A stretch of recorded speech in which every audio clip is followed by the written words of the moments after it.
the new book. That's the Complete Bee Handbook, and this is designed to be a book for like the grandkids, for other members of family that don't understand what you're doing, for gardeners, people that like honey and the other products and ways to try to use them. Has a bit of history too, a bit of background in terms of where bees came from, and of course some information on how we handle them. It's not a book that is beekeeping. That's the honeybee biology and beekeeping. That was developed as a textbook, and it's used in about 30 different universities across U.S., Canada, and a couple in England. A couple others you might be interested in. I do have an Africanized bee book, and also they have the author of the Penn State manual on the field guide to honeybees and their maladies. You can get those from me, or all of them are available on Amazon. Um, so that's the commercial. So now we can go commercial free. All right. Mhm. I will mention, as Jerry indicated, that I'm the principal author of the Honeybee Health Coalition Tools for Varroa Management. This is a tool that you really do need for the entire year. It talks about the various methods, chemical and non-chemical methods, in terms of working with Varroa, from the sampling onto the various compounds and alternative methods to try to reduce the mite numbers in colonies. And for a number of the aspects, we also have this as video series. So they're embedded in the tools. We continually update this. As you might well be aware, Formic has a relatively new product. Many people starting to use it this year, the Formic Pro. And the HopGuard product is a new one this year, HopGuard 3, a bit of an improvement from 2 in that it has a much longer life. The Formic Pro big difference is that that 2 has a longer shelf life, and it has a more beekeeper friendly method in terms of application of that material. So we try to keep this up to date with information.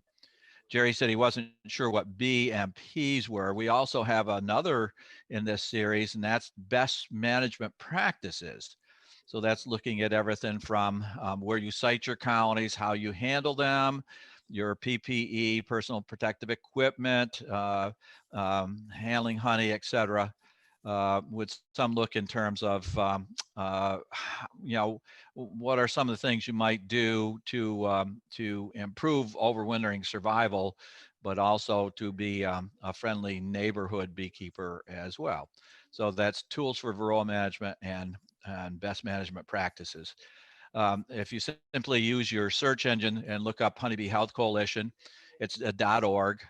And then you'll quickly be led to Varroa, or you want to slash forward Varroa, you'll get there, same place.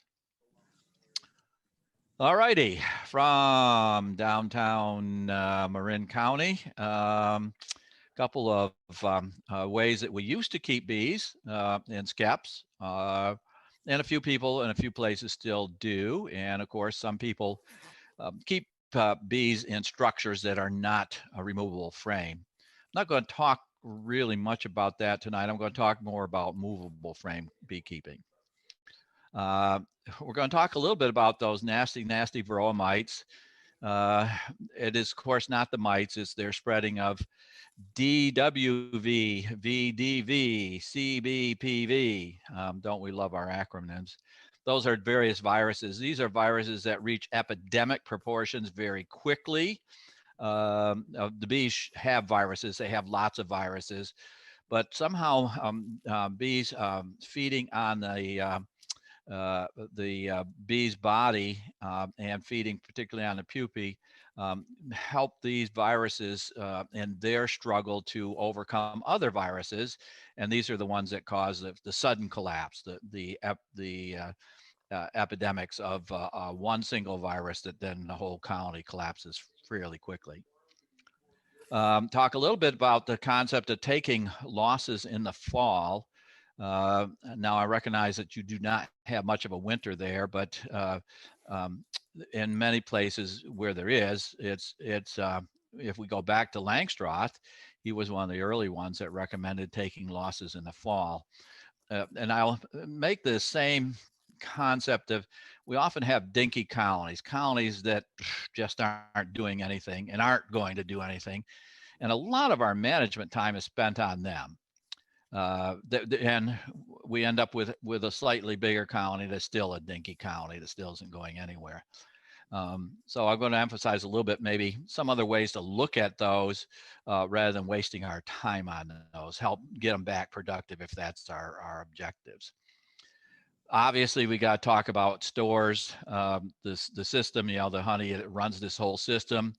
We're always asking the question, does this colony have enough? Are they going to, not succumb to starvation in the spring, or as we're going now into a time that's for many of us a little bit less productive? Is there enough honey? Are they going to get through? And so we're talking often about supplementing, and one of the supplements that commercials do is the high fructose corn syrup. It's not a sugar; it's made from corn. Uh, when this is stored improperly, this can build up a toxic sugar, which is not, of course, very useful. Um, we'll also talk about sugar syrup and whether it should be heavy or light, et cetera, and of course, feeding of honey. We have colonies that have diseases, and so our acronyms kick in again: AFB, EFB, IBDS. IBDS is another of these diseases, and we see it now this time of year in our colonies.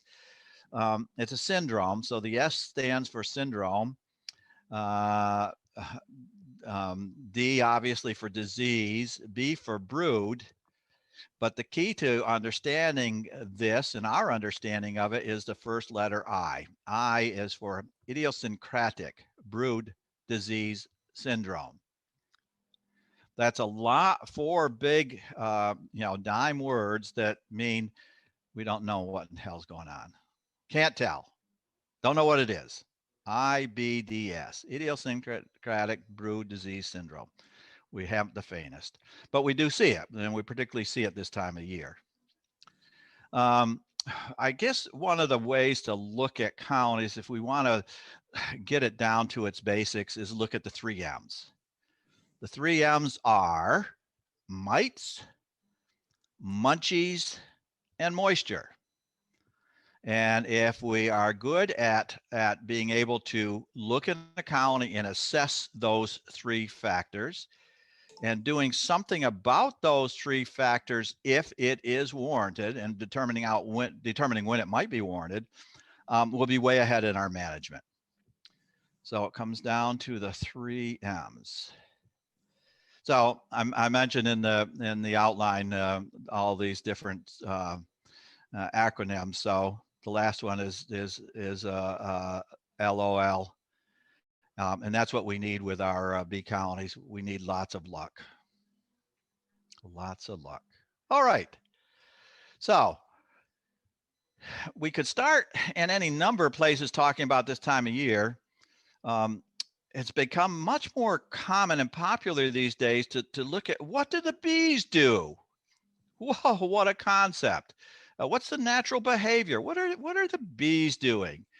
So we go to where they live, sides of buildings, but bee trees, perhaps a little bit more their natural habitat where there were trees. Where there weren't trees, then they were in those skeps, or they were in clay cylinders or pots, ceramic pots of one sort. So this time of year for most areas, what happens in those trees? Well, they are reducing population, and they're trying to conserve resources, because even though you do not have much that we can call winter, it is a period when they are not resource rich at this time. So they needed to conserve some of that. And a natural condition when they are not very flush with resources is to reduce their size. They can work just as well with a smaller number. They will tighten that brood sphere up so that when those nights get a little bit cooler, they can cluster. And cooler here means that nighttime temperature is going down roughly below 50. They really start clustering around 50. They're good, fairly good, decent ball-shaped clusters 45 or below. This is the degrees Fahrenheit. So 10 degrees, 6 to 10 degrees, they're forming clusters, but below 6, below roughly 45, they're really into their tighter cluster. And this is accomplished by the queen reducing her egg laying. She doesn't do this voluntarily. The control for egg laying is the workers. They're the real control. The queen does not control. She lays the eggs, obviously, but except when we get a laying worker condition, but it's the workers that are controlling all this. Colonies get rid of the surplus baggage, and that means the males, the drones, and so they'll discharge the drones. They won't try to carry them through.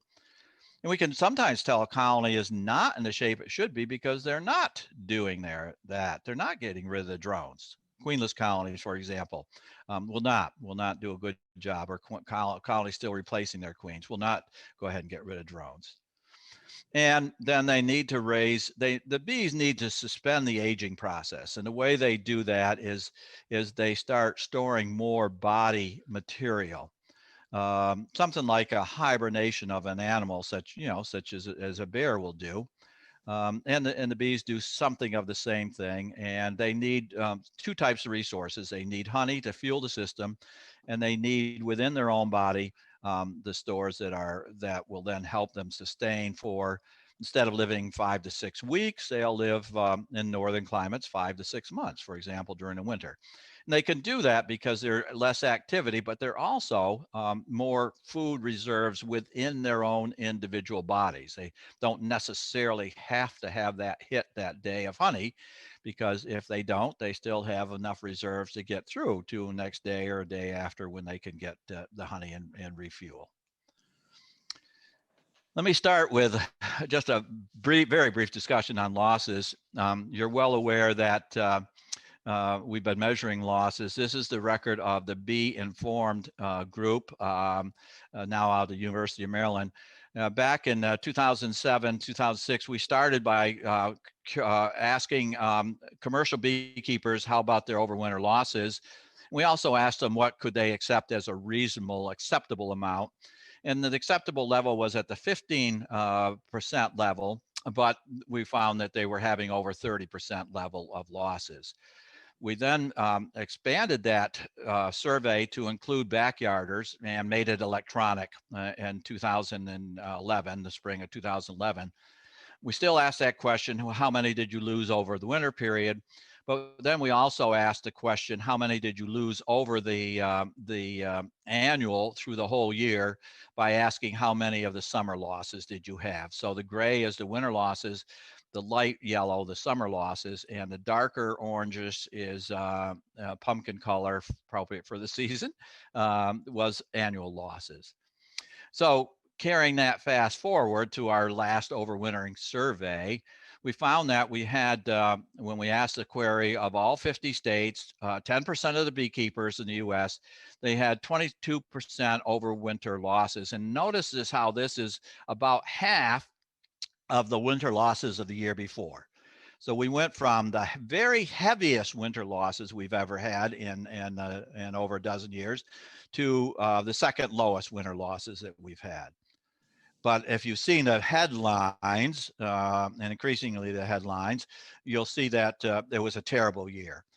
Beekeepers, US beekeepers, all 50 states lost about half their colonies through the year. So this is that goldenrod to look at here. This is our annual loss.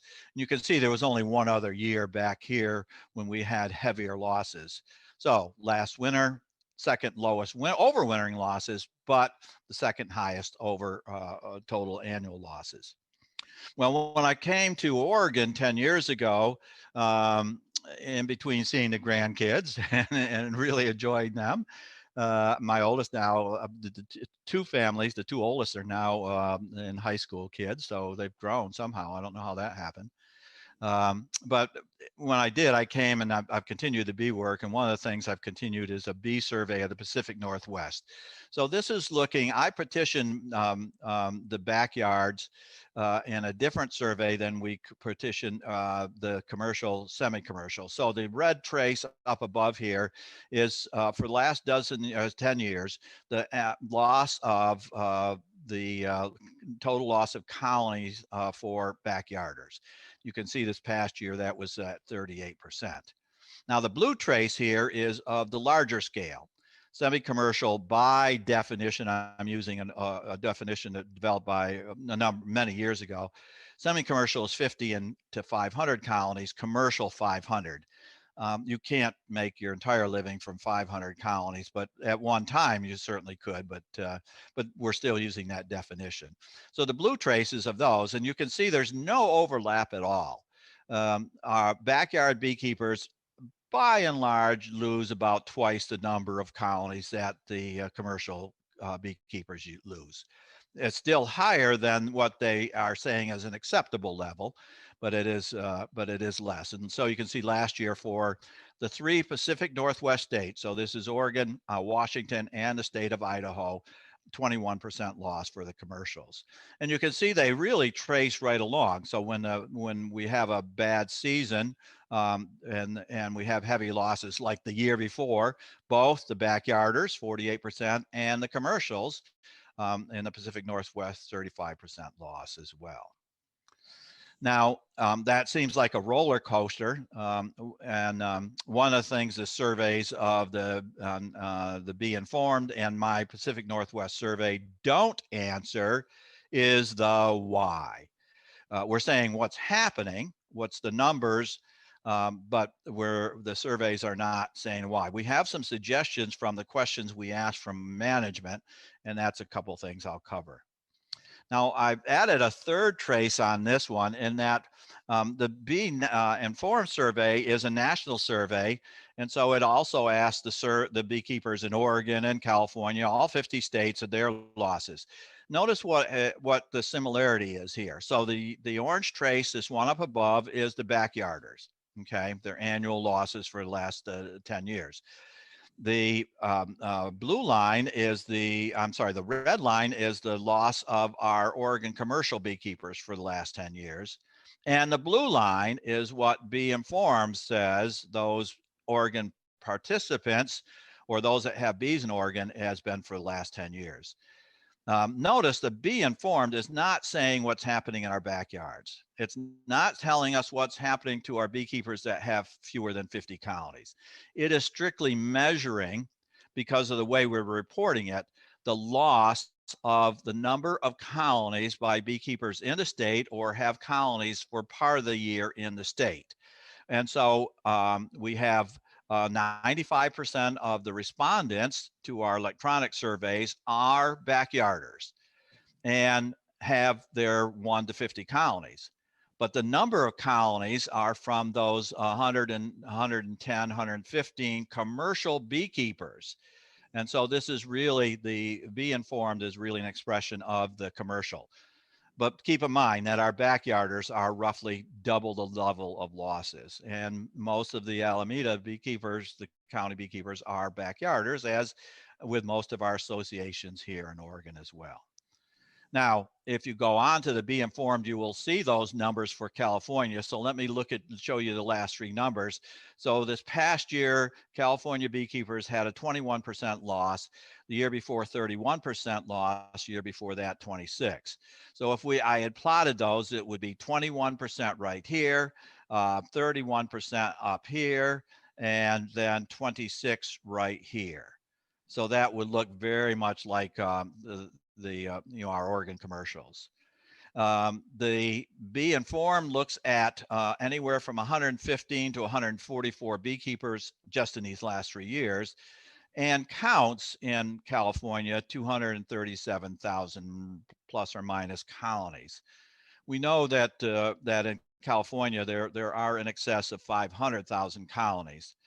So the record is pretty good for California, but that's also an anomaly in that if one of our Oregon beekeepers has bees in California, and virtually all the commercials do, they are counted in this number of colonies in California at the level of loss that they are reporting.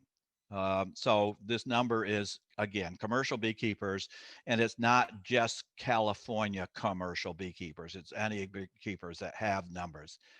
So in any of these surveys, I know some of the clubs are doing surveys, you got to look at what population we're talking about. Now, there's another way to look at this as well that's, I think, just as important. We'll get off graphs here pretty soon and on to some pretty pictures of bees.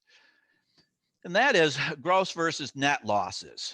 So we hear about these terrible losses. Roughly half the colonies in the US were lost last year, according to the Bee Informed survey that sampled the owners of about 10% of the colonies across the US. But what does that represent? It really represents what we're losing on an annual basis, or what we can think of as a gross loss, an annual loss that occurs. Now, are we losing bee colonies in the United States? So is there a net loss of half of the colonies every year in the United States? Well, as beekeepers, we know that's the answer. And we're actually not losing colonies in the United States. We have a net gain. This is a trace of National Agricultural Statistics Service, NAS, from 1939. The blue bars represent the number of estimated colonies. Now they're using an algorithm.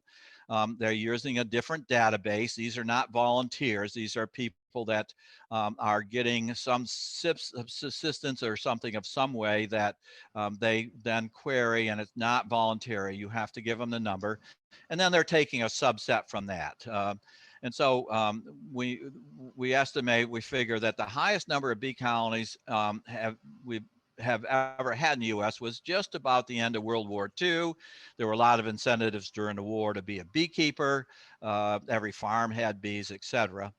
From that period until they stopped this statistical service in 81, we were losing about a colony per year. So from a very top of roughly 6 million colonies, they thought we were then down below 5 million. Due to a number of things that happened at this period of time, following the 1981, we had the introduction of tracheal mite in 1984, and then the biggie, Varroa mites in 1987. There was a huge pressure for this service to, again, start estimating numbers of colonies. And so they did. They picked up a survey again. They started with a different way of counting. They eliminated everyone that wasn't producing honey, eliminated everyone that had 5 or fewer colonies, and had a different database, in part from census figures. And so it looks like there's a gap that we lost this amount from in that time. We actually did not. It's just a different way that the statistical service was counting.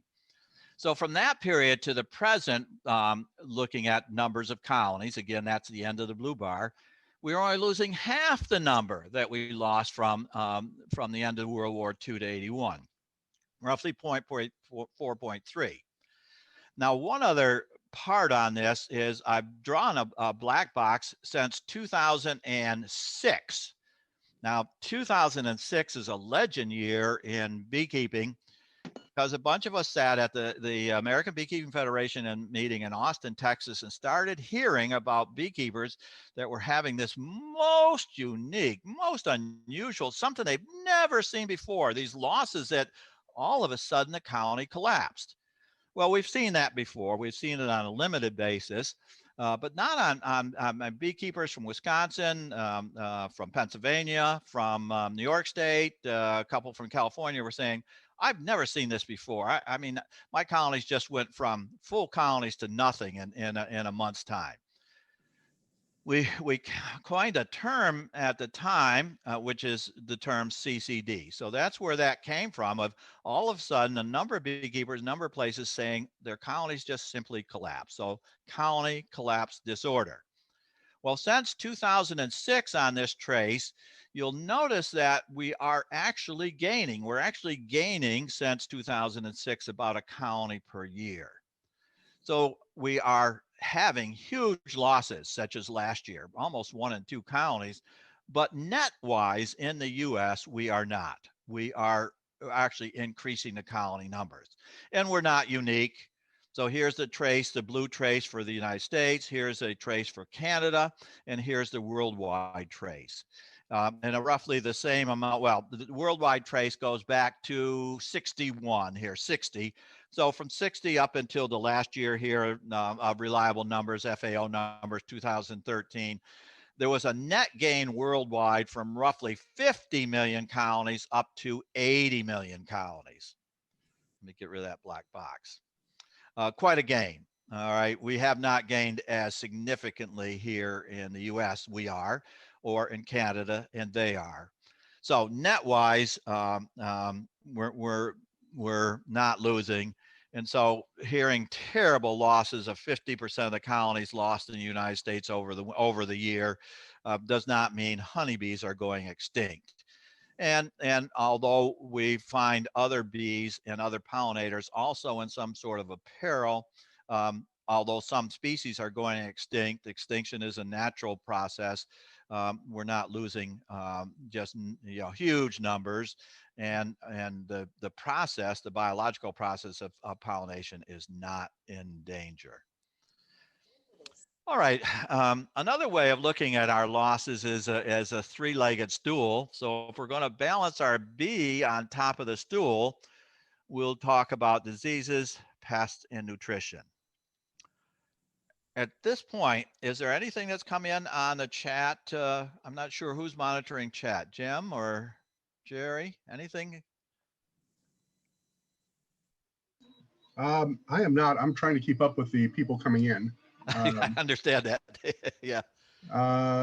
So can Jerry or someone else keep an eye on the chat side and anything? Would you like to be interrupted if a question comes in, Dr. Caron? Yeah, sure. Chime in when I take a breath, or right now, if someone has questions or something, wants to unmute, we can handle some before we jump into another section here. There was nothing new on the chat rather. Okay, Jerry. Anyone have a quick question? I just have just a comment. Even though the numbers are, I'm a commercial beekeeper, so even though the numbers are, we're still increasing in hives. What the losses do to me is, I have a choice of building bees or making honey, and so when I have to make up losses, that means I have to shift more into the making bee side of the business versus making honey side, which is not as profitable for me. I make my money off of honey primarily, besides almonds. So there's even though the numbers look, we're keeping up, there is still a cost to it, and it's a pretty dramatic cost. And it really is a dramatic cost. Yeah, because you just don't make them out of nothing. It's made out of something. However, there's another factor of course, at play, and that is about 3/4 of the honey that we consume in the United States is not produced here. It comes from somewhere else. And because honey is such a labor-intensive product to produce on a worldwide scale, globalization, that makes some sense. And that's why those worldwide numbers have dramatically increased from 50 to over 80 million. And that it's something that a cottage industry can develop. In some of the countries, socialist and the other countries with very heavy government control, often beekeeping flies underneath the radar. It's not something that's regulated. So we're dependent upon that import of honey, and as you're well aware, it's tough to make a living on honey because with our importing 3/4 of the product, it's not a market you can compete with for the industrial uses of honey. You've got to have an artisanal honey. You've got to have local markets that are willing to pay, $10, $12, $15 for a 1 pound jar of honey.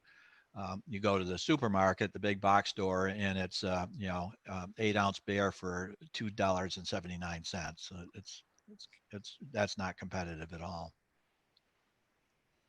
Any other comments or thoughts? Do you think with the rise, I know that psychologically there was an effect on people. I know, talking to people when I was becoming a beekeeper, and it seemed as if that there was this desire for people to want to keep bees as a way of mitigating what they understood was colony collapse disorder. So I think that there was a thing that there was a kind of a Florence Nightingale thing among a lot of beekeepers who said, like, oh, I want to keep bees because there's bad things are happening to them. Let me keep bees to somehow help the situation out. Do you think that at least in the United States was part of the maintaining the numbers of hives?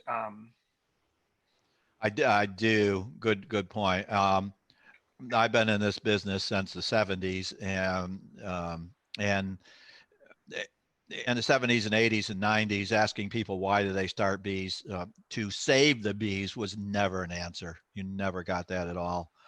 And now it can be a fairly frequent answer. Yeah. But isn't it ironic? Isn't it ironic? The very people that want to save the bees are starting bee colonies to kill them. Oh yeah, I know. Yeah. Yep. All righty. So let's. Everyone on here, of course, is not keeping bees to kill them. So let's go on and look at some aspects of what we could do in terms of those level of losses. And one of the skills we need to develop is, when we look at a colony, is that in the category of a weak colony or a strong colony? And I guess we could throw in a third category. Is it okay? Is it weak, okay, or strong? And I maintain, as I indicated earlier, that we spend an awful lot of time on those weak colonies, and we often end up with just a stronger weak colony, after we've done all those various aspects. But this is important to try to tell, because our management then is keyed in, is this a strong or is this a weak colony? One of the things we need to figure out, not only is it strong or okay or weak, but if it's weak, then why? Why is it weak? There can be any number of reasons, of course. We could probably list a dozen. I'm going to list 5. The colony swarmed, and so it divided by itself. Very good for mite control. We find natural colonies from bee trees do this all the time. They're in smaller cavities. They swarm all the time. And many of those bee trees don't have an issue with mites because they're controlling mites as well as their population size by swarming. Another reason could be they are divides, or those captures of the swarms that we put in. By very definition, we're taking a larger unit and making it into a weaker unit. We can do that skillfully. So the larger unit, hopefully, if we're dividing, the larger unit stays large and does what we need it to do, pollinate crops or provide honey. And the divide then takes the pressure off from the colony itself swarming, and or gives us a way to make up those terrible loss numbers that we had from overwinter. So by definition, at least one part of that division of a strong colony is going to be a weaker colony. So those are our colonies that we would manage because they are weak, and we would manage them as weak colonies to try to get them to be strong. A third one can be if a colony had a queen event. And let me blow up this illustration that I had, so you might look at this. So this is queen events. So looking closely at this frame, you can see something that's going on here. Now, this happens to be a British national. Their frames are squarish. So this is not a distorted slide. This is a squarish frame from the national hive. But what do you see? What in the world is going on here? Our eyes are immediately drawn to the brood area, and a little bit open. Yeah. Next is all the cells that have liquid in them, I think, for many of us. Yeah. That indicates maybe fall backfilling. They're pushing the queen out of that area. A little bit of honey stores in the corner where it should be. Not much in the way of pollen stores. Have you seen any of those things yet? Just a little on the left. Yeah, just almost no pollen. But what is really going on this frame? What's action central happening in action central? The brood area? Supersedure like crazy. Yeah, queen cells. They're raising a whole bunch of them in this case. They're raising, I think I counted 1, 2, 3, 4, 5, 6, 7, 8, 9, 10, about a dozen queen cells. They're actually not supersedure cells because we have to look carefully. And if we look carefully, the base of the cell is a worker cell. Particularly look here on this one on the very top. Look at this one here within the brood area. You see the base is a worker cell. Now here's our cap cells, and here's a cap queen cell. Here's our cap queen cell, but the base of that cell was a worker cell, the horizontal worker cell. So this colony is going through a queen event where they lost their queen for whatever reason. Many times it's us, the beekeeper. So that's going to be a weak colony. They're going to be over a month before they're queen right again, 3 weeks to a month, because they're rearing their own queen. They're going to have to rear it. They're going to have to then have the fight of the queens and one virgin then prevail. She's going to take a few days before she can fly. She's going to take a few days to fly and mate. She's going to take a few days to then start egg laying. So adding up all those days, we're talking a good 3 weeks. Well, that's right out of the productive season. Now, how many weeks do we have in a productive season? And yet our colony, our precious little colony here is taking almost a whole month out of that time just to get back queen right. Okay. Maybe because we killed the queen or we took it away and put it in an observation hive, took it to the fair. The kids marveled at it, but our colony then had to rear a queen. So that's going to produce a weak colony. It's going to take, they've lost a month. They've got to catch that month up somehow in the season. Fourth issue here is a heavy mite infestation. We're going to see it as a spotty brood pattern. This is often a red over on the side. We're actually going to see brood that is without its cappings. Some people call it bald brood, but we actually reserve that term for when wax moths take cappings off. It's cappings without cap cells without their cap. In other words, capless. We'll see snotty brood, this ugly looking brood that obviously is not healthy, that is not progressing. It's in the wrong position. It looks like, I hope you've all had your meal by now. That looks like a piece of snot in a cell. That's where that term comes from. In polite company, we can call that cruddy brood, okay? And we haven't brushed the bees off this frame, but look at how few adults we have on this frame. A lot of brood, but relatively few adults. The adults are dying off pretty dramatically. So all of this is our heavy mite infestation. This is what we're actually going to call PMS, or as we are wanting to relabel that these days, bee parasitic mite brood syndrome, because most of us see it in a brood. The spottiness, cappings that should be capped, cells that should be capped that are not, and then the bees chewing out. I'll take a little bit closer look of this for you. And you can see all of these cells over here. All of these should have cappings over them because they're pupae in the cells, but they don't. They don't, because worker bees, the nurse age bees, are trying to get rid of the mite. Somehow they detected a mite in this cell, in this cell, in this cell. So they've taken the cappings off, or in the process of doing that, the mite runs out, but it totally interrupts her reproduction in the cell. And then in many cases, they don't recap them.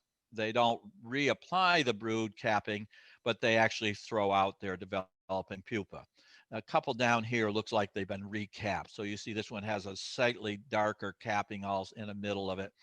They do recap some of them, some down here, but many of them, they throw out that developing pupa. So you get this, you get a whole bunch of empty cells. So that's where your spotty pattern comes from. So that's your PMBS, the disruption, and it's strictly due to mites, but the action of bees trying to right the ship, trying to get back to a healthy stage by cutting down on mite reproduction within the cell. So it's bees trying to cure themselves, but obviously this is going to set the colony back. And heavy mite infestations set them back considerably. And then, of course, in heavy mite infestations, often then the virus, one of those harmful viruses take over, and then the whole colony collapses. Another one may be disease. In the spring, European foul brood can be fairly common. We don't know what's going on with European foul brood because it seems to become a little bit common more recently. Sort of comes in waves. Back in the 70s, I had a student that looked at European foul brood. We thought a large amount of it was due to nutrition. We measured some things, and now we're reinventing the wheel. We're thinking that EFB is a deficiency in nutrition in some way or other. It can happen in certain crops, such as blueberry. That's one of the very famous ones. That's the one we were looking back back in the 70s. But there are others as well. Cranberry is one of those that does it as well. Almond, thankfully, is not one. But cucurbits, another one. All of these are pollens that don't offer very much for bees, kind of deficient in a number of the amino acids that they need. So, they're just not very nutritionally adequate. They have the wrong level of cholesterol. Bees can't make cholesterol. They have to get it in their diet. So, EFB, it appears in the spring. We also call it a stress disease when the colony is stressed. Imbalance of the adults, a lot of brood from a prolific queen, too few bees to take care of it, not enough forager bees because they've died out over the winter, et cetera, et cetera. And hopefully not disease of American foul brood. So I'll take a little bit closer look. And looking for the diseases, it gets complicated right away with this PMBS. But looking strictly for the diseases, we're looking for the brood diseases of European foul brood, sac brood, and chalk brood. We look at open cells.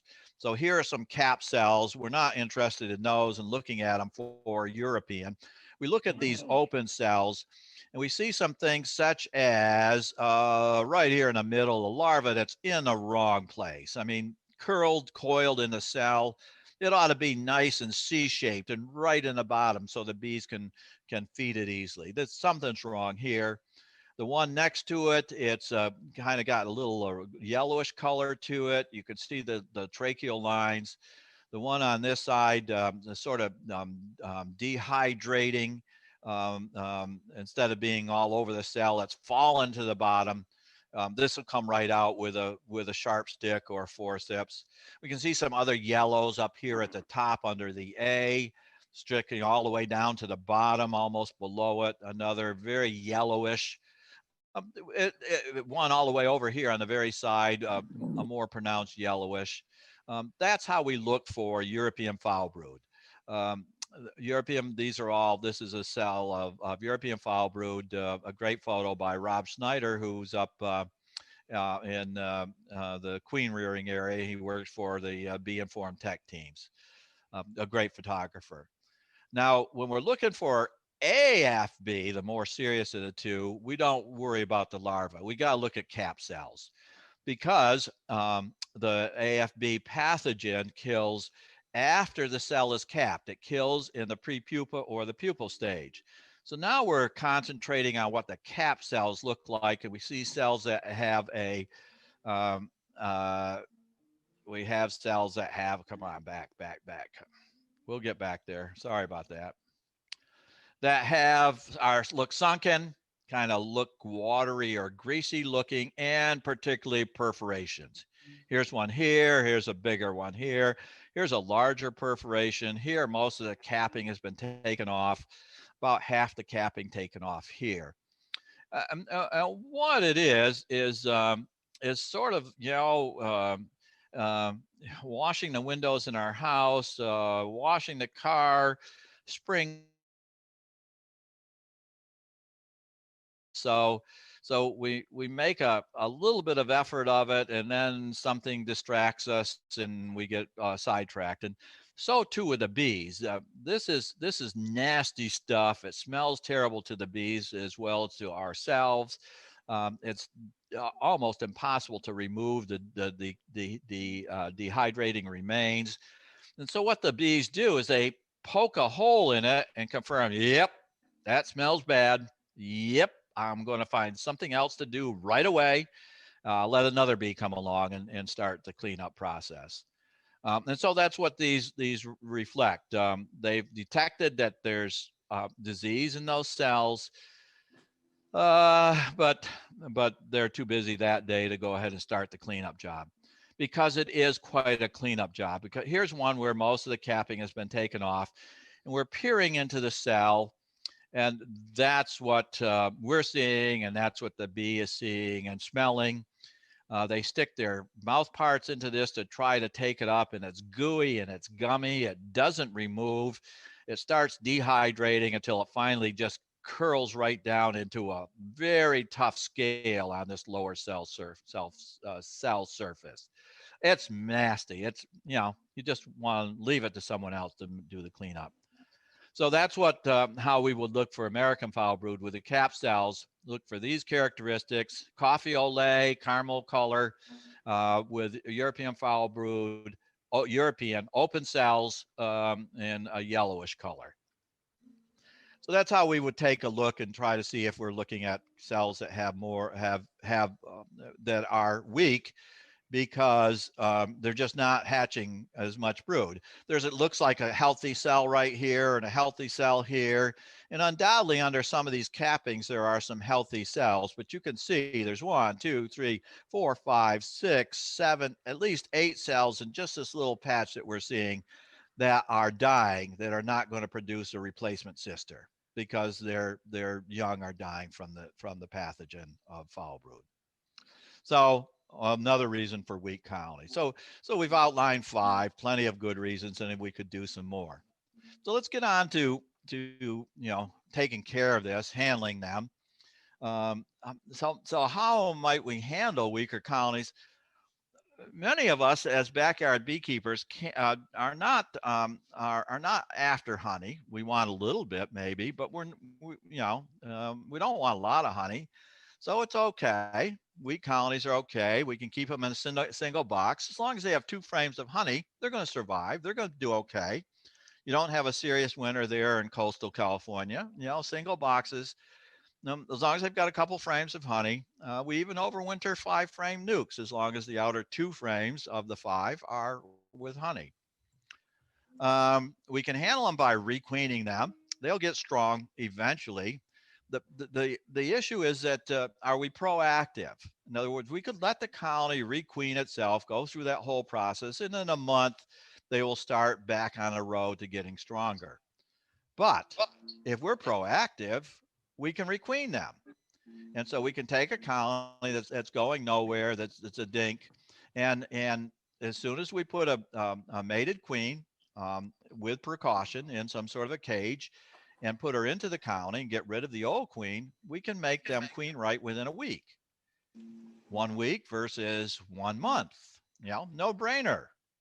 As proactive beekeepers, we ought to be requeening rather than allowing the bees to do the job.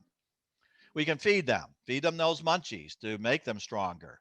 Good supplemental feed, just the liquid, just the carbohydrate, just the sugar or honey, if we prefer. We'll get them stronger, but we can also come along with a protein. There are some beautiful commercial products that are now available. A pollen trap is only a few extra bucks. Put a pollen trap on one of your stronger colonies, trap a little bit of pollen, and take those commercial products and pepper them like we would pepper our steak on a grill. Pepper them with real pollen, and you'll do your bees a lot of good. And then we should combine and unite weaker units. In commercial beekeeping, what they do is they keep a lot of these resource colonies. They are nukes. They're basically nukes, but resource colonies, they typically run colonies on a pallet. So 4 colonies on a pallet, and they want all 4 colonies to mirror each other. So colonies that are stronger, they'll take brood from and give it to a colony that is weaker. And those that are really struggling because of one of these issues that we've talked about, they'll just combine it with a nuke. So they have a new queen in the nuke. They have some fresh brood. They have some honey. So it's a resource colony. So if you're running 1,000 colonies, you may have 100 resource nukes, 100 nukes that you're also running, because that's your resource. When you need to replace that colony on that pallet because it's going to pollination next week, that's what you do. You combine it with one of these nukes. And it makes a lot of sense for us in the backyard. Instead of starting with one colony, I have for years talked about being a 2.5 colony beekeeper. 2 colonies that you want to do your pollination, to do your honey production, do whatever you want. And then your resource hot colony, your resource nuke, often taken as a divide from your strong colony. When do you need the resource? Do you need it because it's gone queenless, or you accidentally killed the queen, or you need it to be ready next week for the anticipated nectar flow? Do you need it because you got to cull a couple of those ugly looking frames, and so you need a couple more good frames? Do you need a frame of honey right away? Well, go to your resource nuke. So resource nukes, that half colony, is that thinking ahead, that planning ahead, that anticipation. Good beekeepers, those that we might define as successful or are having a lot more fun with their bees, are beekeepers that anticipate rather than react to what we see. And keeping a resource nuke is a fantastic way to do that. Now, further north, during those seasons, they move further southward. And of course, a number of beekeepers like to come to coastal areas because they need their bees in February, March in the almonds. And there's just, no resources in the north. So they'll move colonies there, and instead of moving them into the valley, they'll look along coastal California because there are resources. You have resources that are available that are not others. And I know that creates some issues because Colin, our large beekeeper, with thousands of colonies coming into you with you trying to maintain your own bees in California, it always creates some issues. It creates issues on the other end when they're in their home yards up in the Dakotas or Montana, and you want to move, you or other beekeepers want to move there to take advantage there. So it's conflict between the stay-at-homers and the commercials, the migratories are just are legendary, are ancient. Or take your chances. Again, if you've got 3 colonies, law of averages, one of them will produce enough honey for you. If you only need a few jars, some honey to give away to relatives, some honey to put up some fruit at the end of the season, some honey to sweeten your homemade Kahlua, your coffee liqueurs, or whatever you're making with them. A law of averages, one of the 3 colonies will produce something. So if the other 2 are weaker, yeah, okay, I can, I'll have more fun. Weaker colonies are an awful lot more fun to manage than those strong, big busters. An awful lot easier to go to. You can have all the fun you want in weaker colonies, where the stronger colonies, they may have fun with you. They may run you out the door, back into the house, and back into the easy chair. And of course, all too common, we hear beekeepers say, "Shoo, I'm not going to do mite control. I got to learn all these things. I got to buy this. I got to buy that. I got to buy chemicals. I don't want to buy chemicals. What the hell? If they die, I'll just get new colonies." So that's my cost of doing business, the cost of new colonies. It's a sign of the times. They buy colonies to save them, they kill them, and buy new ones to save them even more the next year. And this goes on for a few years until they discover their next best thing is way. Maybe they're having better luck with chickens, or perhaps the fox and skunks are getting most of their chickens, and after a few years they're out of bees, out of chickens, and so they're just into their gardens, whatever might be the case. Got a lot of beekeepers like that. I would dare say none at all in your club, but in other clubs I've heard of this happening, that they have those type of beekeepers. Probably not in your club, right? All right. Um, if you haven't looked at any of the Ian Stepler blogs, I recommend them. He's up in Manitoba, which means nothing at all to you in coastal California in the Oakland area. But gee, they're fun to look at. He's got a lot of nice ideas. Um, so I've taken a screenshot from him. So here he's actually, this is an April shot. So he's strengthening he's adding a second box to a single box that he overwinters with. But I use it as an image here for uniting. Um, so one of the ways we can strengthen that weak colony is making nukes as a resource hive. If you've got you're adding the white box on top of the brown box, two strong colonies. The weak one ought to be the one up on top. If for whatever reason you favor one of those queens, you think one is the better one, kill the other queen. Go in and actually kill her. And that's something that many beekeepers don't want to do. And I dare say even the commercial beekeepers, they'll go ahead and replace a queen, put her in a queen cage, and say, well, I'll find a use for her. I don't want her in this colony. She's not doing anything, but maybe I'll find a use for her. So put her in the cab of the truck and then she suffocates. So Mother Nature gets rid of her the slow way versus as we should do it if we're doing it correctly, just squash her right on the scene. Okay. But uniting the two, if we feed or we heavily smoke, or we add a spray of a scented sugar syrup, we'll have a lot more luck. Get those bees wet. If it's not too cold, get those bees, wet them right down with a scented syrup on both sides, on both boxes. They're going to be so happy that they're getting that syrup off themselves, and everyone smells alike. We're all using the same deodorant. In this case, everyone, at that dance smells the same, not sweaty, but, certain perfume or underarm. And we're a lot happier, and bees are the same as well. Do it with newspaper between, make a few slots. The weaker one on top. Obviously, one of the rules that we've got to go by, that is the colony we're uniting and the one we're uniting to ought to have to be disease free. We don't want to bring disease from one unit to another one. And as early as we can to let the bees organize. Now I know you've had a lot of traffic just recently on that uniting, so I'm not going to go any further. I don't know if any of those people are on now tonight. Have had some great responses to the uniting on your site. Anyone have a response to any of uniting? Anyone you want to go any further with that topic? You've had some great responses on your site. I know I brought up Stepler's technique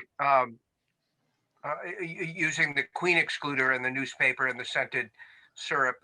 And Stepler seemed to claim, and he showed, which I found was very interesting, he would put a weak hive that maybe had like a frame or two of brood, like something really, really having some issues, and doing this excluder separation thing, and then coming back a week later and just assisting that queen in some way, and then she responds by building out really, really aggressive, vigorously, and shows her stuff. So, which I found to be kind of impressive. That he, it wasn't so much that he was allowed. It seemed as though maybe he's making the decision, like, okay, if she's really going to show her stuff and she just needs some help, he wins because now he's got two stronger colonies, and for some reason the other colony just needed a boost from some extra workers. Like it wasn't able to maintain heat well because it was small from coming out of winter anyway. So it was really useful. But yeah, I mean the response that I got when I posted it was pretty great. It was really very, very helpful. Yeah. I have a specific. Go ahead. I have a specific question. Sure. For the sugar syrup that you spray them with? How much sugar? How weak should it be? And what kind of scents are safe to add? You don't want to drown them. So just a weak syrup, just so it's if you tasted it, would be a very weak syrup, less than Jarritos, less than the amount of sugar in a Jarrito jar, for example. which is mostly just sugar, of course, with a little bit of flavoring. But anyway, and I could say like in a Coke, and there's something like what 16 cubes of sugar in a bottle of Coke. So nothing that quite that strong. And just odor, agitate it. The oil won't mix with the water. So the essential oil that you put in, mint, lemongrass, whatever you want to use, just agitate it. So break up those oil bubbles. Just kind of distribute them among the syrup, and just spray the hell out of them. Just get everyone wet so it's almost dripping. And they're going to be busy. They're going to be busy the next few hours. And like I say, by that time they all figure out they all belong because they all smell the same. They all smell this damn peppermint. Where the hell did that come from? We haven't seen a mint field in bloom, but you sprayed it on them. So, you know, try different concentrations. You don't need much essential oil, very little, and you don't need a concentrated syrup at all. And you're feeding them water besides, which is always good. Back to the Stepler comment. You know why that works? So he favors the single brood box, and those boxes. If you saw that video, that box was pretty well packed. So putting the dink up on top, it's a relief actually for the bottom. What happens are the nurses go up above, and then he comes back in, well, I think, about a week, and then he sees, did that improve the queen? Did her morale change? Was it a turnaround, or is she still just a weak queen? So he's using that as both a pressure release for all those darn nurses down below, and then see if it can jumpstart that queen up above, and then he can pull them back off again, or leave it, or pull the queen out and reuse her somewhere else.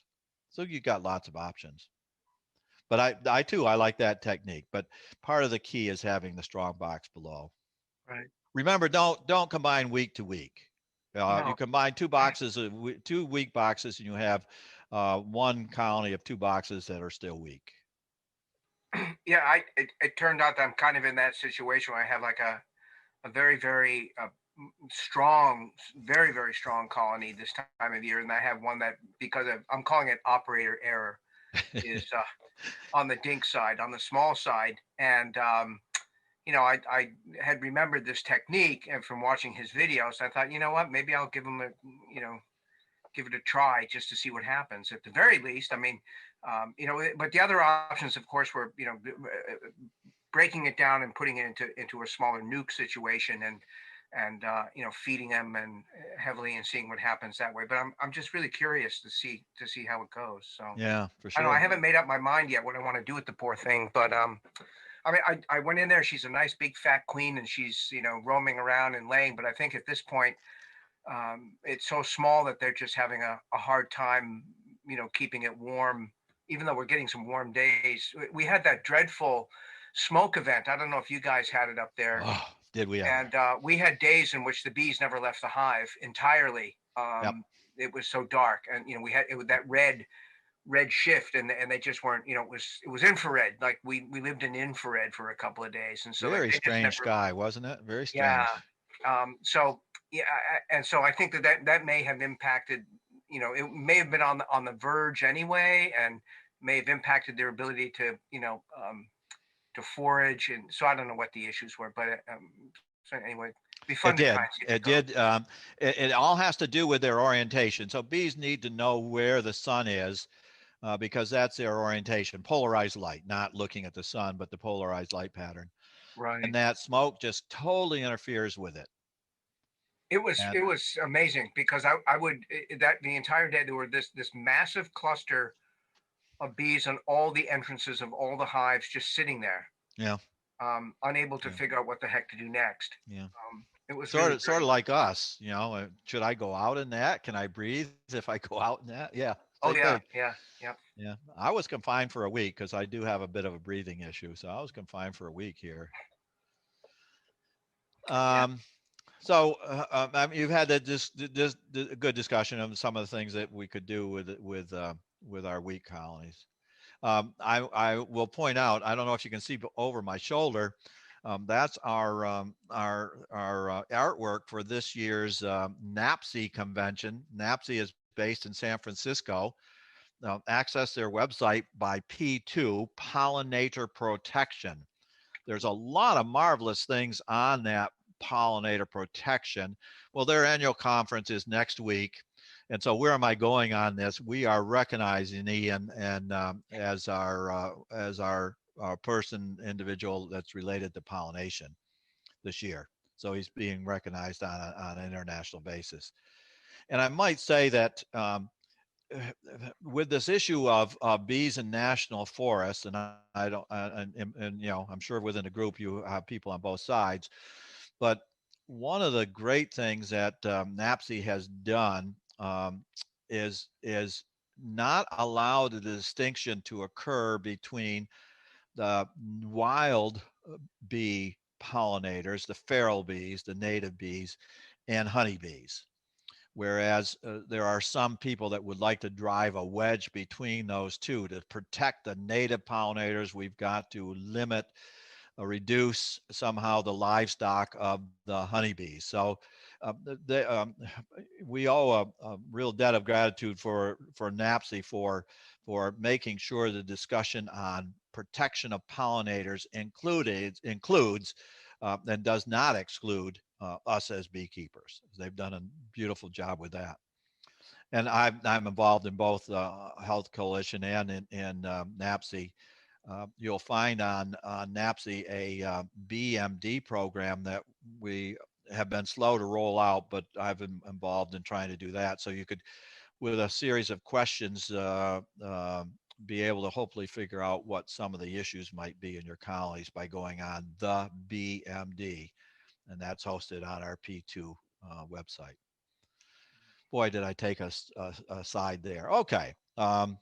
Stronger colonies. Stronger colonies, we're really then got to look at just these three issues most times.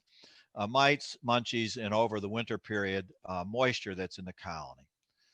How do we know strong colonies versus weak colonies? Well, that in part is experience, but we'll manage the stronger colonies differently. Or not manage them because they're too darn strong to go in, just kind of intimidating. You know, no fun to try to, you know, go in one of those that really, you know what they're doing and have to do some things, where it's a lot more fun to play with these weaker colonies.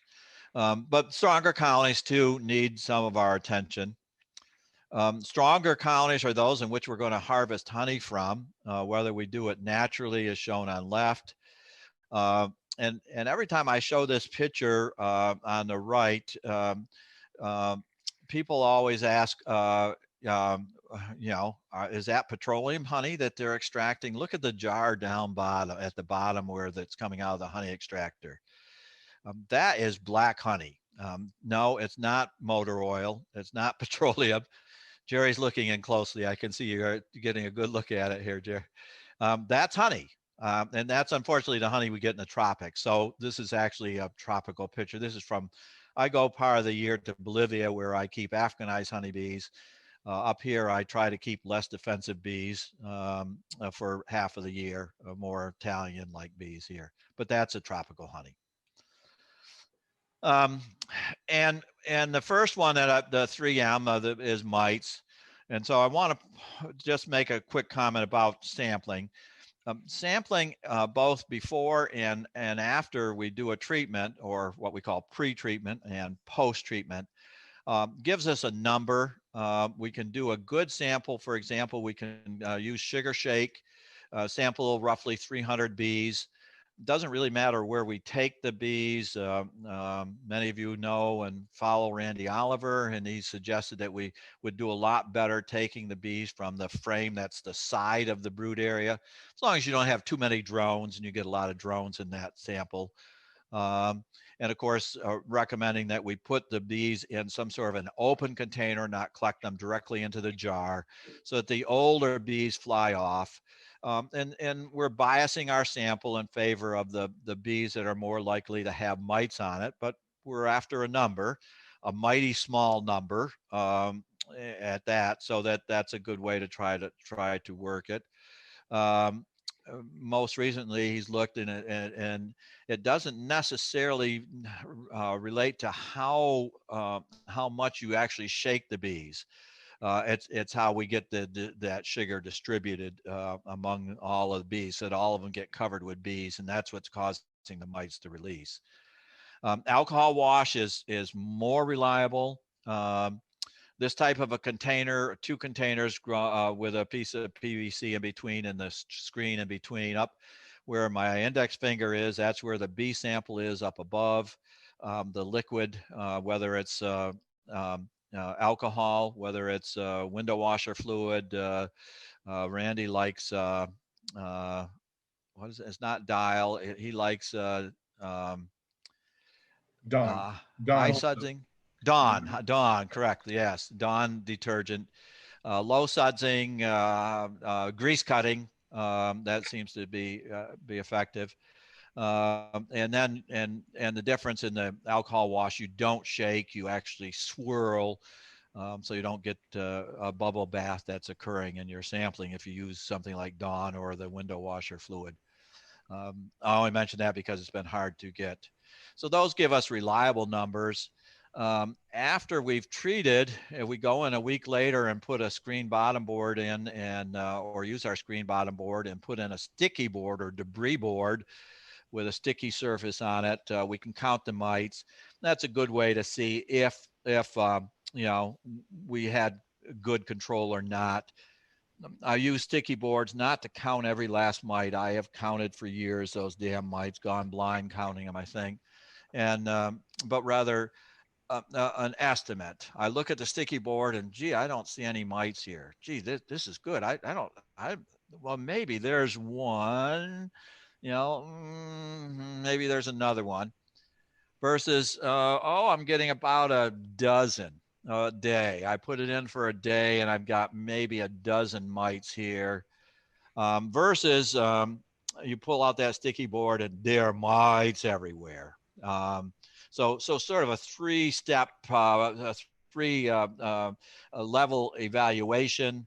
Virtually no mites, about a dozen, one a day, dropping one every other hour. 12 a day, dropping. Versus the third, lots of mites. And so using the sticky board, the debris board, is a way to really check up and see if it worked. Because we're looking at mighty small numbers. We're looking at trying to keep the mite number below 2 to 5%. I think Jerry mentioned, as a commercial beekeeper, 2% is way too high, half of that, never wanting to see really get above 1%, never letting the mites get going. At 5%, we have a higher risk of losing the colony to a virus infection. But 1 to 2%, generally keeping it below that, will generally be okay. The bees will keep mites. We're helping the bees keep mites in control, and that keeps the virus in control. And again, pre and post. But if you're sampling throughout the year, you recognize that after you've treated, most of us will want to treat after we take honey off if we're really trying to produce honey or keep our bees healthy. And then that next, after that treatment, we put in the sticky board. That's also a post we put it in as a post treatment, but it's also a pre-treatment estimate for whether we need to do it again with a different material or done a different way, for example, what we might be using and how we might be using it. So effectively in terms of treating. But when I ask that on my survey, and we do on a Bee Informed survey, what we get back is that the vast majority of beekeepers sample by looking for mites on bees. Or when they got drone brood, they'll sample within the drone brood to see if it's got mites on it. And so I from the data from Sam Ramsey, who just spoke with your group, I think it was last month or the month, last month, I guess it was. Last month. Last month. He wasn't talking specifically about this, but to recap, he actually looked and found and tried to measure and measured where the bees are. He found that bees are left-handed. It's been confirmed they're lefties, because about 60% of the mites are on the left side of the bee on the abdomen. That's this red dot over here. Another 20% are, I'm sorry, come on. Another 20% are, because I'm touching my space bar to try to show you this, is another 20% are over here on the right side. So 60 versus 20, they're definitely lefties. Most of the mites are on the left side. And by looking at bees as we see them, that middle illustration there, we're looking at roughly 5% of the population of mites that might be on adult bees. I mean, talk about imprecise measurement. We're looking at the possibility of at most maybe 5% of the mites by looking at adult bees. And I equate that to, so you go to a lineup of some people, line up, sign of the times, lining up for food or for those the coveted tickets into sporting things, etc. And you want to make a sample of tattoos. How many people in that line have tattoos? So you're standing as the line is progressing and you're counting. Well, there's one I see. Someone has a tattoo on their bald head. Jerry, do you have one? I'm looking closely. I don't think you've got a tattoo on that bald head there. No, okay. So we wouldn't count Jerry. He'd go through the line, no tattoos. But that great big American eagle that he's got plastered across his back, we wouldn't see it all. So I mean, how effective would I? There we go. There we go. How effective would we be at sampling tattoos? Well, same with mites. If we're looking visually on the adults, maybe as much as 5% of the possible ones we can see by looking at them. Okay. Of course, if we actually want to look at them, we got to pick the bees up by their wings. And, one time, and I don't know if your club had it in a summer meeting, we would have a bee picking contest. Have you ever been to a bee picking contest? So a bunch of the members of the club line up, and we try to get the beginners there, and they stand in front of an entrance, and at the signal, okay, everyone pick up as many bees as you can that are coming in the entrance. If you get stung, you're out. Okay. And so the same thing, you pick up bees by their wings, you're not going to count very many, but make sure you look on the left side because they're lefties, not righties. Okay. So with mites, we want to, this term has become so common in our lingo these days, flatten the curve. And in medical terms, that means a normal bell-shaped curve that we see for pests that are introduced, for pathogens. In this case, it's new to our population. You see a bell-shaped curve, and so that's this pinkish curve here. And the concept to flatten the curve was to take the same number of people that eventually will be affected with the virus and spread them out over time, so that at any one time, the numbers that are infected don't exceed carrying capacity, in this case, our ability of healthcare facilities to take care of them. Well, we have been flattening the curve with our bees all along. Let me start. And so what does the mite curve look like? It is also a bell-shaped curve. It comes up a little bit in the month of May. This is a trace nationally. So the line is the trace of these several years process. The blue bars are the year 2019. The total N here is 721, and these are people that are controlling mites. So these are individuals. These are the a program of where individuals are actually sending in mites every month for 6 months. It's a program of the Bee Informed, and they're actually then washing them and getting the mite number off of them. So the blue bars were the year 2019, but the trace of the black line was throughout the years. And you can see that it's U-shaped. It peaks in October. So this is across the country. There are no cooperators, I don't believe, in this in California. There are a couple in Oregon, but most of them are on the East Coast. So these are people controlling mites, what we're looking at here. Why so is there is November error bar so large? Yeah, because they're across in many different areas, and we see the same damn thing in our colonies. We got a colony that's doing just well; their numbers are okay, and all of a sudden, whoa, where'd all those mites come from? And so that is reflecting the error bar so large because some colonies have a huge number of mites and others don't. Robbing.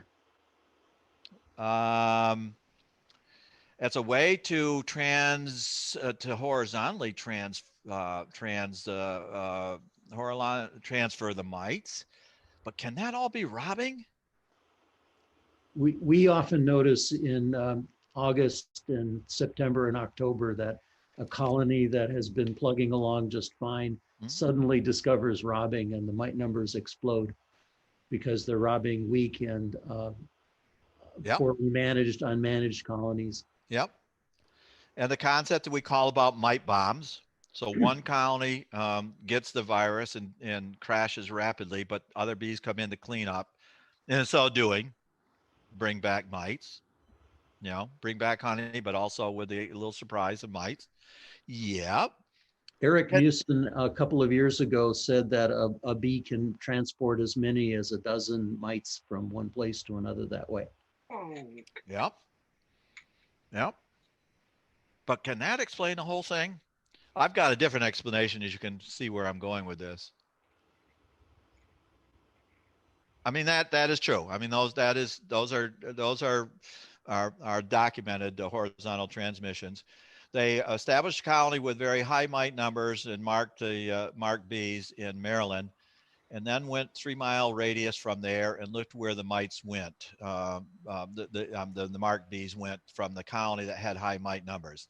Indeed, they found colonies around that had high mite numbers.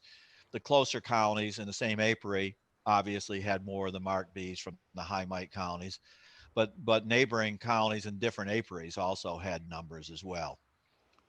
So yes, that occurs. But I think there's another explanation, and by November, what is kind of different from colonies, let's say 2 months earlier, September? What's different in a November colony in much of the U.S. than a September colony? What's the big difference? The populations are decreasing. Population decreasing of adults, Right. and what else is decreasing in Less population? brood. The brood. So that large increase, in part, I think, is because mites are so intent in terms of their reproduction that 60 or more percent of the mites are reproducing in brood cells when we're making those samples in September and into October. But come November, in many colonies, there's virtually no brood. So where are all the mites? On the adults. Right. Well, how are we sampling? We're sampling adults. Right. Right. Yeah, but that's a sampling effect. That's not so true in the Bay Area. November, even December is more like October. Yes, you are correct, and that is also true for Florida and Arizona, and you don't get as dramatic an increase or decrease in brood, for example, and so your numbers in terms of the mites are not as dramatic, and so that sudden variation, I think you will see more frequently as you're robbing and those mite bombs. But I think for across the U.S. where this is done, I think that variation is, and the reason their numbers are high is really illustrating that of a sampling bias or the way that we sample for mites. But I absolutely agree with you. The coastal Bay Area is very different beekeeping than the rest of the U.S. And even somewhat different from Rose's book. I mean, he talks about this being effective all the way up here to us in Southern Oregon, but it's really, he's talking, Santa Barbara south to San Diego, really, with his beekeeping in Southern California. You're much closer there than you are to most of the books written in the Eastern U.S. So you probably should use that more as your Bible. Yeah, the other Roses. huge difference is that it's urban here. So the flowering patterns are really urban, and Correct. you've got all the gardens and all the water. It's Correct. very different than Jeremy Rose's book. Yes. And so what else is happening in the urban environment as well in this time frame in October, November? What else is happening? All those people that started to save the bees, Right. They're giving up. they're giving up. That's when their colonies are collapsing, aren't they? Right. And so they're weak colonies, collapsing colonies. And any smart bee, you know, the short route to riches and fame, or at least riches, is to go and steal it from your neighbor if they can't protect it. You get the high octane stuff, you get the real honey, you don't get the dilute nectar. Yeah. So yes, that would be very much a factor in urban areas. Good point. So you guys are in an area where everything is very different. So we've been doing flattening the curve for forever for bees. For example, we want this is from my Honeybee Health Coalition. And because it was throughout the US, I came up with the concept, instead of spring, fall, summer, and fall, I came up with population increase, population peak, population decrease, and then, for the lack of a better term, the period that's not very, resource poor. They don't go into a dormancy, but it's resource poor. And so they're staying inside, staying home. So in flattening the curve, if we're after bees being very populous in a colony and a nectar flow available, we don't want to flatten that curve. We want the bees to grow exponentially through as much of the spring as we can to get just as many bees in that colony as we can, 40 to 50,000, because we're going to do better with that colony. So the bee curve we don't want to flatten, except for those that want to go into a queen event. We do want to flatten that curve for those that keep our bees from swarming. We want to do that skillfully, and so this is where we make our divisions. And so the anticipatory reaction here, the proactive beekeeper, is we keep that curve going until we really have to flatten it a little bit so it doesn't swarm on us, the colony doesn't swarm on us. And so we can do this skillfully by taking a frame or two out, splitting the population, demarrying, doing any number of things that are very, very labor intensive to keep it from swarming. So we're sort of flattening the curve a bit, but we're still trying to reach a good population. In contrast, the orange trace here, our mite curve, we want to flatten that curve. And if you recall what I showed with that mite curve from National, this is May. This is May right here. This is when we really got to attack that curve, because if we don't, that curve is going to then reach its peak in October, September, October, and at a time when there are less bees available, and this is when we're going to get that epidemic. Some of you are familiar with the model that Randy Oliver has developed, and I think that shows it very well, that if you start attacking this curve here in August, September, you are late in many colonies, particularly where there's this horizontal transmission, lots of backyard beekeepers, et cetera. We've got to, in our own colonies, get on that curve back in May, before the supers go on, or as the supers go on. We've got to use those chemicals that can be effective. The commercial beekeepers attack that all the way back before those bees go into almonds. They have to start flattening that mite curve. If they're going to keep this number at 1-2%, they're not going to allow this to happen. And so as soon as the bees start putting some weight on, some expansion, they're going to use a chemical to flatten that curve.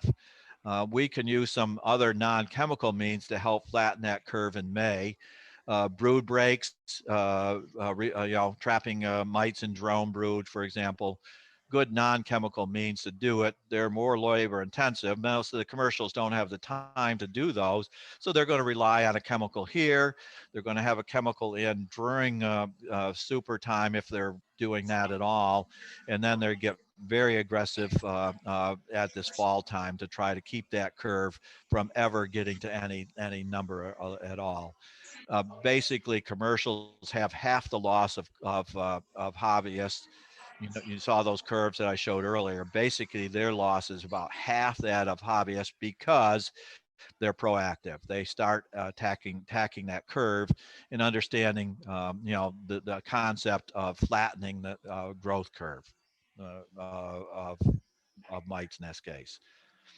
Now, for us in our backyards in the Oakland area, we can look in terms of trying to integrate against the pest of Varroa a number of management techniques. And we've come up a number of years ago with this concept of a triangle, where we can have a broad base of things that we can do that will help flattening the curve. Not sometimes individually very effective, but we can multiply them up by adding more than one. To the concept that as their numbers start getting larger, we've got to go to a little bit more better warfare against the pest. We come with traps of some sort, physical means, heat or cold. If we have a biological control that we can throw into the mix. And then as their numbers start growing exponentially or reaching a peak, we go with some sort of a chemical control. There's a couple of triangles up here because we can perhaps come with the idea of an organic, a chemical control that is a little bit safer, gentler, but still effective, versus the nuclear bomb where we're coming often with a synthetic. So in terms of looking at mites, flattening the curve, and cultural control, our stock. What kind of queen stock do we have in our colony? What are we using? Site selection. For the mechanical, drone removal, screen bottom boards, splitting. For the chemical, that we don't have a biocontrol yet that's effective. Lots of talk about some that might work. Parasitic mites, other mites don't work well. Nematodes aren't working well. Perhaps the fungi perfecti is going to come up with this fungus that'll work. So we jump to the sort of an organic chemical, an organic approach where we're using essential oil or formic acid in terms of our control. Versus in October, when we get that transmission horizontally, we get the robbing and our numbers get out of control. We've got to go to the one synthetic that works these days, the Apivar, or up our oil and our acids. Now you notice I have a comment on there because there's, you know, you get a visitor every year that can talk much more better about the off-label oxalic acid. We really need something during that time when colonies are large that will really effectively keep the pressure on flattening the curve. Presently, we have only formic acid and HopGuard. HopGuard really only works well when there's no brood, and formic acid is a queen killer, and so have some real issues. It would be fantastic if Randy eventually, and he's almost alone in this, will come up with a way that we can have oxalic acid to fit into this particular window of time when the mites then build up so rapidly, and you know, starting in July and into August, when most of us don't have very many other tools. The tools of the organic treatments don't work often for us because it's just too damn hot. They off gas. They are toxic at you know, in a short time when we apply them. So we don't have real good tools. But we've got to find a better way, which is the work of Randy, is, as I say, almost single-handedly looking at ways to try to make oxalic more effective. However, through most of my life, I've had an extension appointment, so I'm not permitted to talk about these off-label. I've got to talk about what's on label. So you didn't hear any of that from me, but go to Randy to get that information. That's what I mean by that. So, finally, back to Ian. Let me finish up. There's a question on that, comment? No, I think the problem is that some people who should be muting have not remembered to mute themselves. Okay, not a problem. I'm about finished, so we can maybe have some discussion. I just muted him. Okay, thank you. Moisture, and moisture, cold is not going to kill our bees. It's always moisture. And this applies to whether you're in the Bay Area or it applies to whether you're in Manitoba where Ian is, okay? Moisture is going to kill the bees. It's not cold. Bees do very well with the cold. Yeah, we could have a better hive to get through the coldest parts of the U.S., but we can do that by adding some more R factors. We can put some insulation around the outside. But most of the heat loss is actually through the top. And the issue with moisture is that bees in their cluster warm the air, and warmer air holds more moisture. And that warmer air eventually leaves their cluster and rises. That's what warm air does. And so it comes up to the covers on our colony and can condense. And it can condense as droplets, and the weather warm up a little bit, and it rains droplets of water back onto the bees. That's the moisture that I'm talking about. That's the moisture we've got to control better. It's not the cold that's going to kill colonies, no matter how far north you go. And Ian is doing that by this reflective of what he calls reflexx, reflectix, a silver blanket that he keeps on top of his colonies.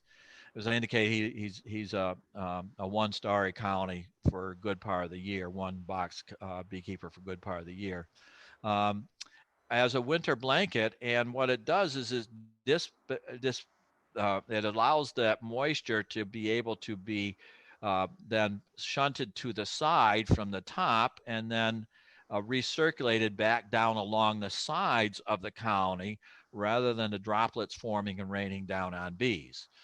And then, as you can see, about in the middle of where he's pulled this back, he has a hole in that material, and through that hole is how they are then going to get above. And an excellent above is a candy board. Make sugar into a solid rock candy, and if you are a favorite of a solid rock candy, root beer barrels are one of my favorites. Okay, you can't chew those things; you'd break your teeth right away. And so what you do is you put it in your mouth and you suck it, and you give some more liquid to it. Well, same too with the sugar candy on top of the colony. So the moisture coming through that hole that he's cut there forms a slurry, and then the bees can slurp up the sugar. They can't actually eat sugar. They don't have the right mouth parts. They can't grab a hold of sugar crystals, but they can come up through that hole and get the sugar candy. And that's an emergency feed, so that if we're a little concerned we don't have enough, that's a good emergency feed.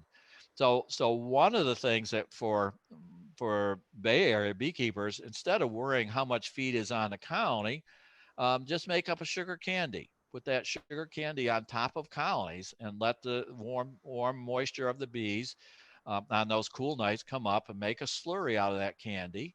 And it will serve then as an emergency feed through the type of winters that you have. It's easy speasy. It's try to have at least a couple of frames of honey. In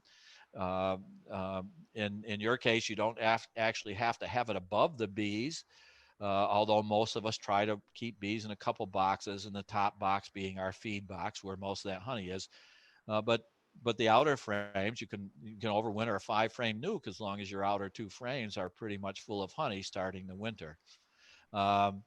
It's also a way that he can add the dry protein. But we are finding that also very effectively, if you buy the powder protein, the dry powder, and put it out, keep it from getting wet when rains eventually come. Hopefully they'll come.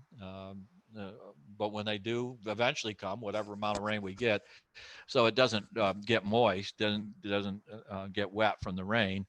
A good container I've seen is people will buy a 4 to 6 inch PVC pipe, buy the plug, put the plug on one end, cut a piece of a couple feet, something like that, of this PVC pipe, put the plug on one end, fill it in with powdered sugar, cut the end that the bees are going to go in at a bit of an angle, and it's a dry pollen feeder.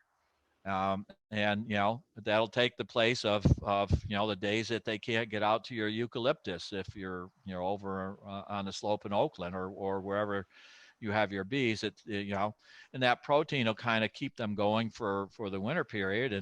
And then once weather improves and they start getting all those spring flowers and they start their upward curve,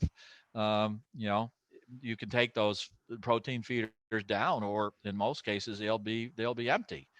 So instead of making the patties, go ahead and feed the dry protein and the sugar candy, and you've got all in most cases your colonies will need for emergency feed to get them through the winter. That's a feeder you place in your yard rather So than. you'd place it in yard, just put it on posts or hang it from something. Not so it's blowing in a breeze. They're going to get a little nervous if if it blows in a breeze, but many cases people just go ahead and mount it on a post and just place it somewhere in the yard. Tell your neighbors that you also are raising birds as well as the bees, and they probably are already nervous about all those white boxes that you have anyway. So put some pieces of white PVC around there, and they'll be absolutely convinced that you've totally lost it, and I'm going to stay away from that neighbor. I have a question on the hard candy. Yes, a hard candy. We have huge ant problems here, and I'm just wondering how you would, or whether there might be a problem with this slurry in the winter with the ants invading the hive and then harassing the bees. Generally, no. The ants are going to be in up above the top. What you've got to look at is the top of the colony. Somehow modify your topping the way you have tops and not let the bees get in. No. But what many people will do then above that is underneath the cover, we'll go ahead and put a piece of foam insulation. You'll find the ants will nest right in that foam insulation. So you got to be a little bit careful. Yeah, you kind of got to keep ahead of the ants. I have terrific problems of ants in Bolivia. When Africanized bees encounter the ants down there, they abscond on me. They just abandon their whole colony. That's not great for my honey production when they keep abandoning the damn colonies. So I have to keep my colonies on stands that are continually treated with a grease or an oil. And you'll find, with our ants, which are not nearly as aggressive as those in the tropics, that'll do the same thing. And not let them get going with a nest in the top, whether it's the foam material or whether it's within the inner cover on top. Try to get the ants, there's always a ground contact, so break that ground to hive contact and you won't have an ant problem. Hopefully. The ants will find a way around. Okay. What else we got? Oh, we're back to a commercial again.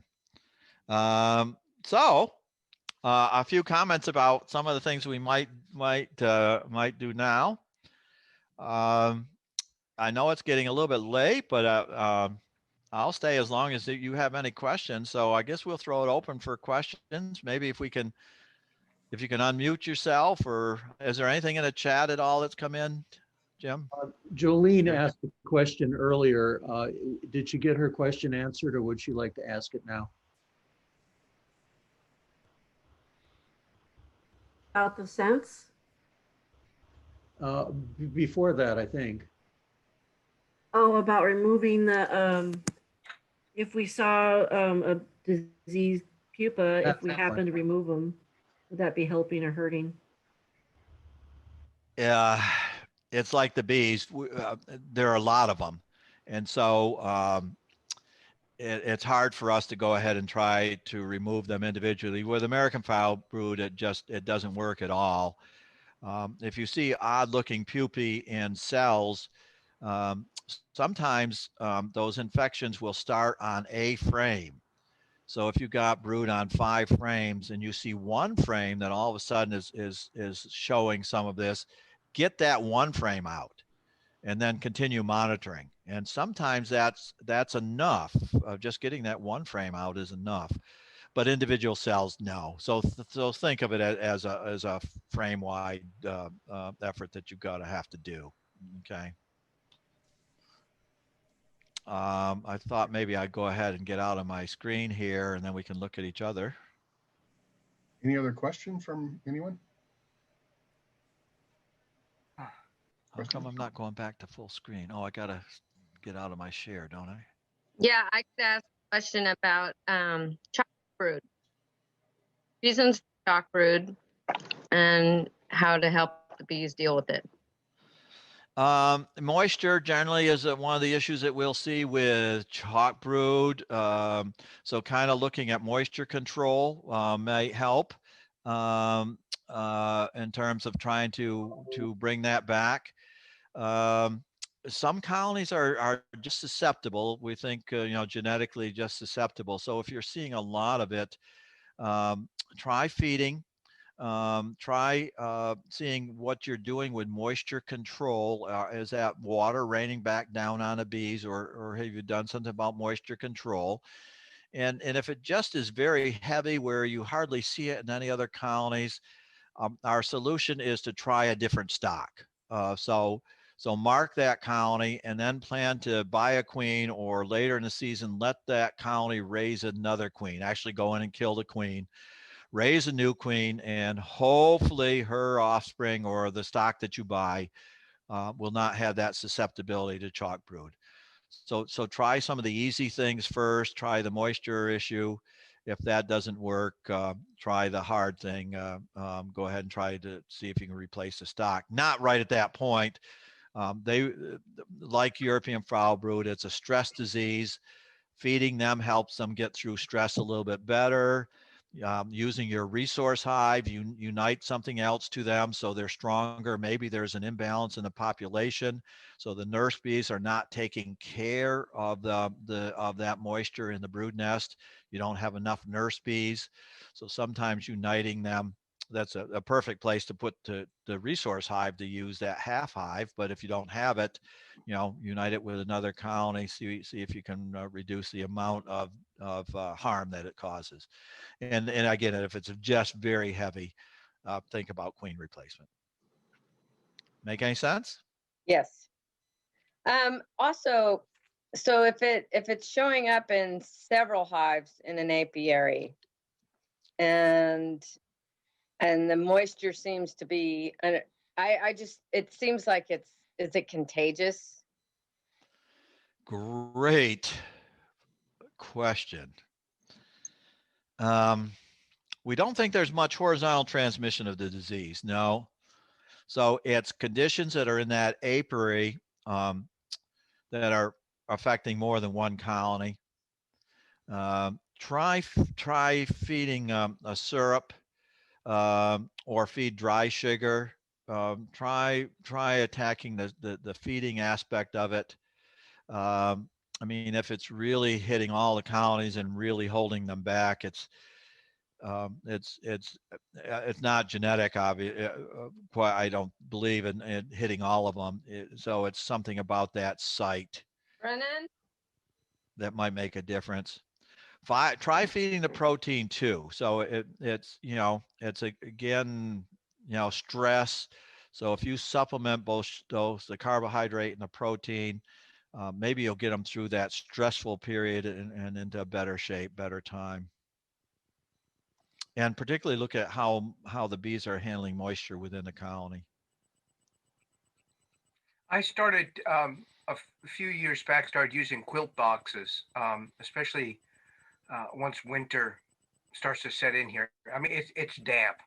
I mean, if it actually rains, it's like continuously wet. I mean, it's just hideous. In my neck of the woods, I live in El Cerrito, which is cold and windy and damp most of the year, but in particular in the winter. But I was having an enormous problem with water, with damp on the inside of the hives, and I started using quilt boxes, and it really was improved the internal conditions. Just a little bit, like it was just acting as a way of wicking moisture out, and then absorbing it. And that seemed to help.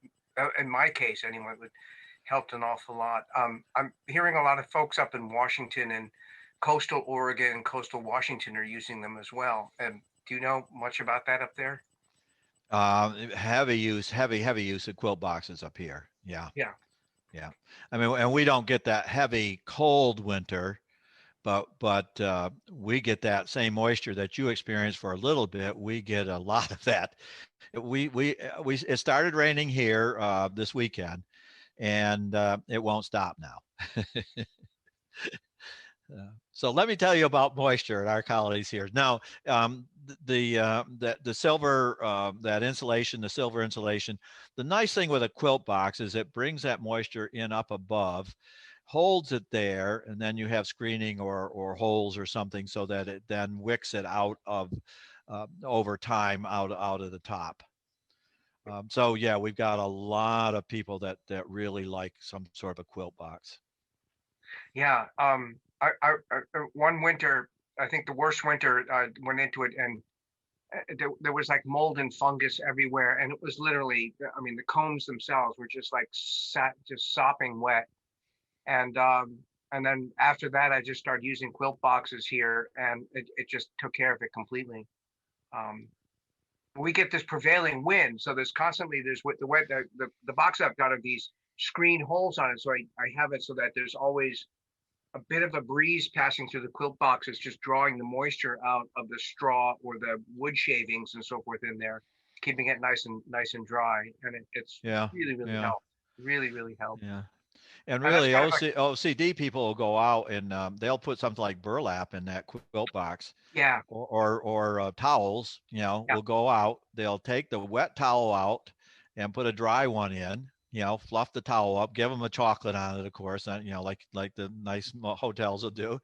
Bring it back in, dry it in a dryer, and then it's ready for the next time. I mean, that's a little bit over the top, but I mean, you love your bees. Some people love their bees, and yeah, it's just and I think that's such a huge problem here in the Bay Area of trying to help each other out with the conditions and the problems that they're having as beekeepers. And inevitably the question is, well, where do you live? What's your neighborhood like? And there's just so much variability here over the course of a year with the kind of weather people get. Like I remember early this spring, I was talking to Jim how we felt like we were having a heat wave because it got to 65 here one day. And Jim was like, well, it was 93 down in Sonoma. I mean, the range of temperature and the range of rain and moisture and wind and so forth here it can drive people crazy. So for new beekeepers, anybody here tonight, it's just like, pay attention to what your local climate is like, and adjust accordingly. Because I think all beekeeping is local. And for your association, you've got some real particular challenges because local 5 miles away is can be very different from where you are. Yeah. Oh yeah. I mean, Marin County, just across the other side of the bay doesn't have nearly any of that. Gilroy, that group, the Mount Diablo group, doesn't have nearly the range that your group is faced with. So you gave perfectly good advice how to do it for your apiary. Yeah, they call it microclimates. Yeah. The microclimates. Yeah. Yep. Any other questions for Dr. Caron?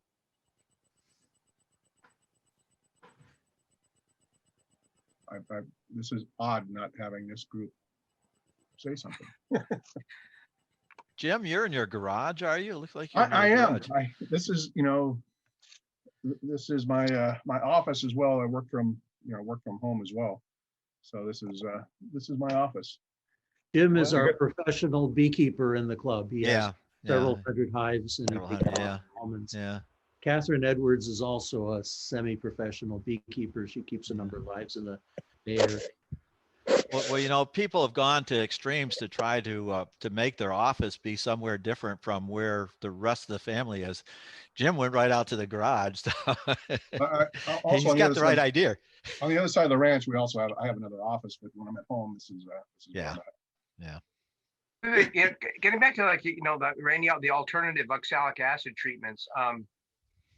There's some talk with some people about almost using that year round. that you use almost a slow release of oxalic acid in the hives almost continuously to keep the mites like at a lowish level almost 12 months a year, or particularly during the growing season. So it's kind of interesting that some of this rather than sort of hitting it at certain times, because a lot of beekeepers here seem to get that they're doing this reactive beekeeping where like they get a high mite count and then they nail them with mite away quick strips and so forth, and then it just seems as like there's much more. There's been talk now of using oxalic acid on cardboard strips or dish towels and so forth, and just keeping them at a level all year round.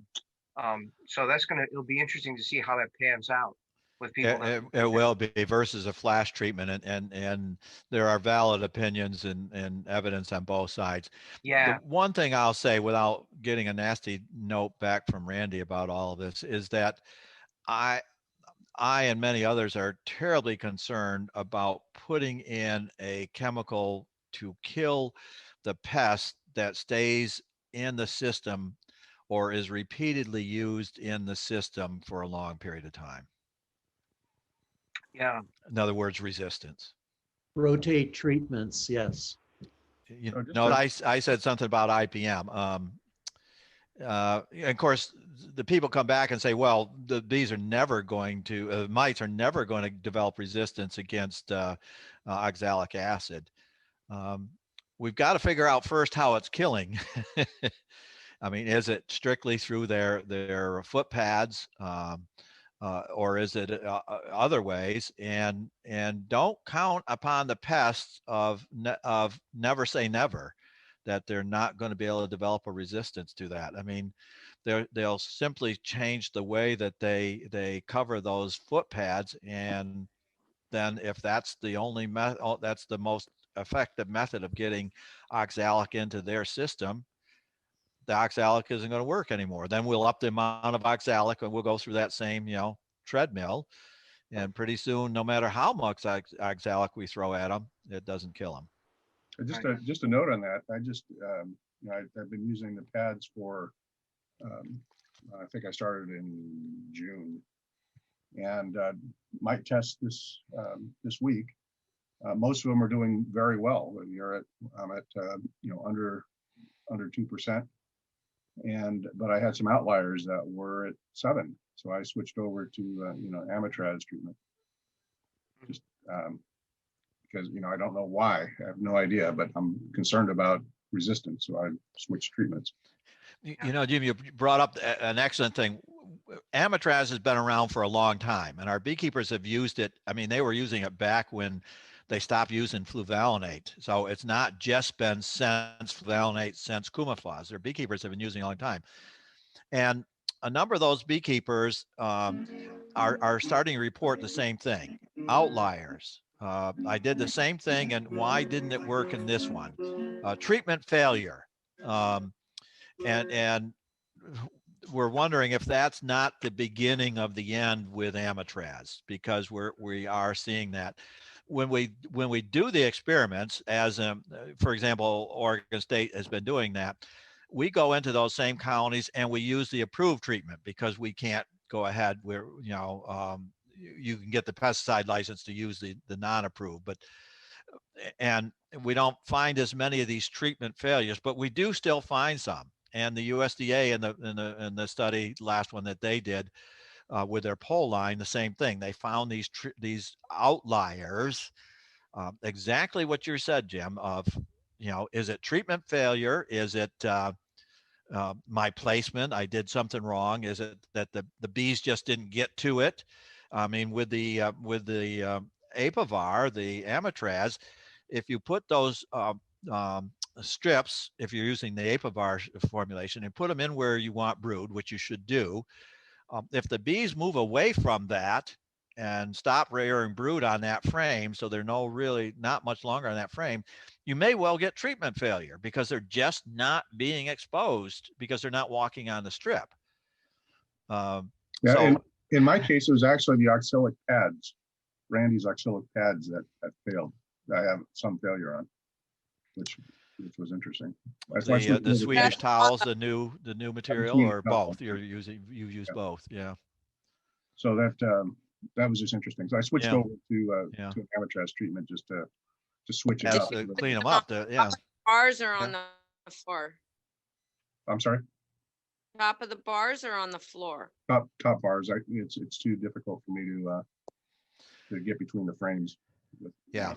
Yeah. The top bar. The nice thing that he's reporting with that delivery is that and he points it out, there's a huge difference in surface area. Yeah. And that may be the key of why that might be a better medium than shop towels, or why the hop guard might be so irregular in its effect, because those are just cardboard strips that go down between. Yeah.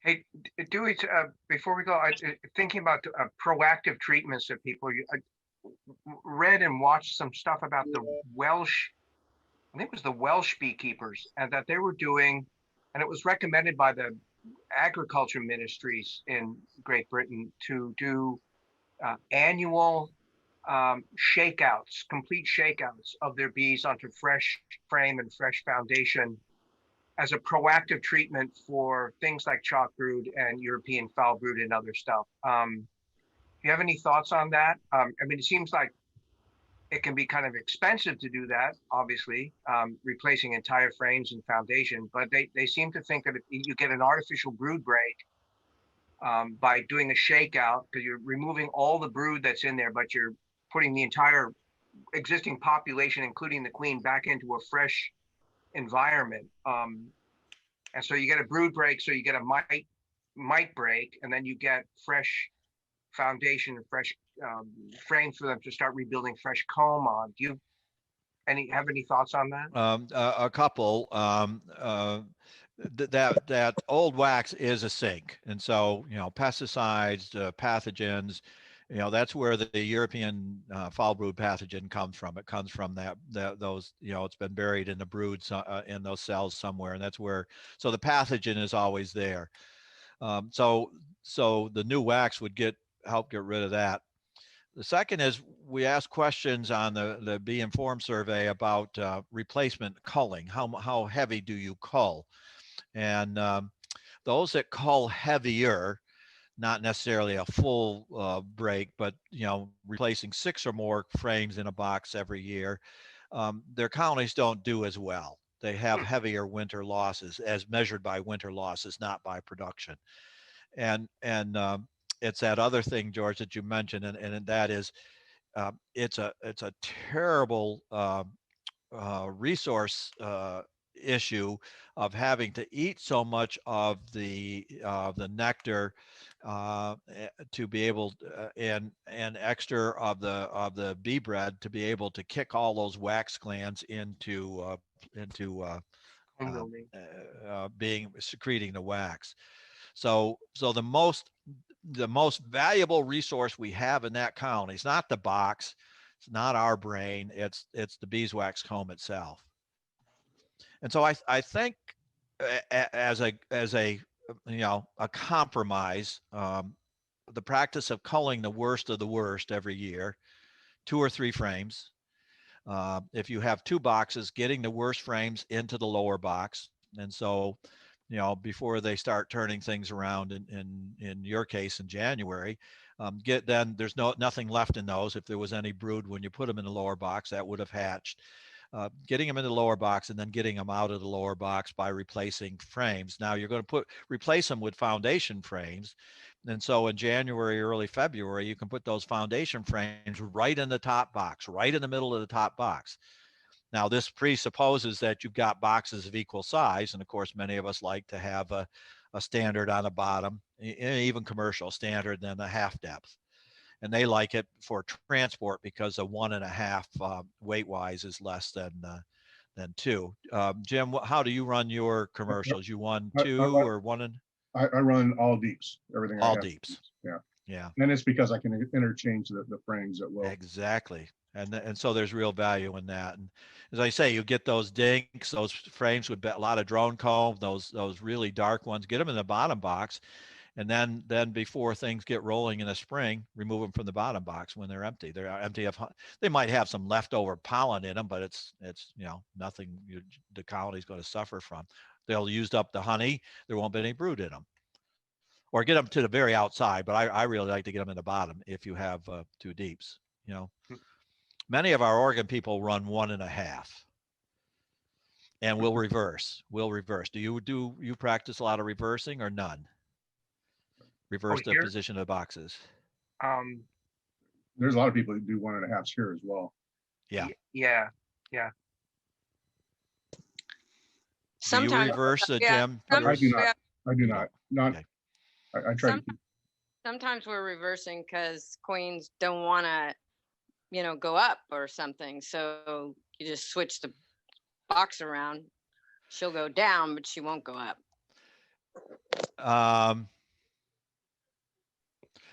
No, she's reluctant to go down, and we actually reverse so that we put her down so that she'll go up into the next box.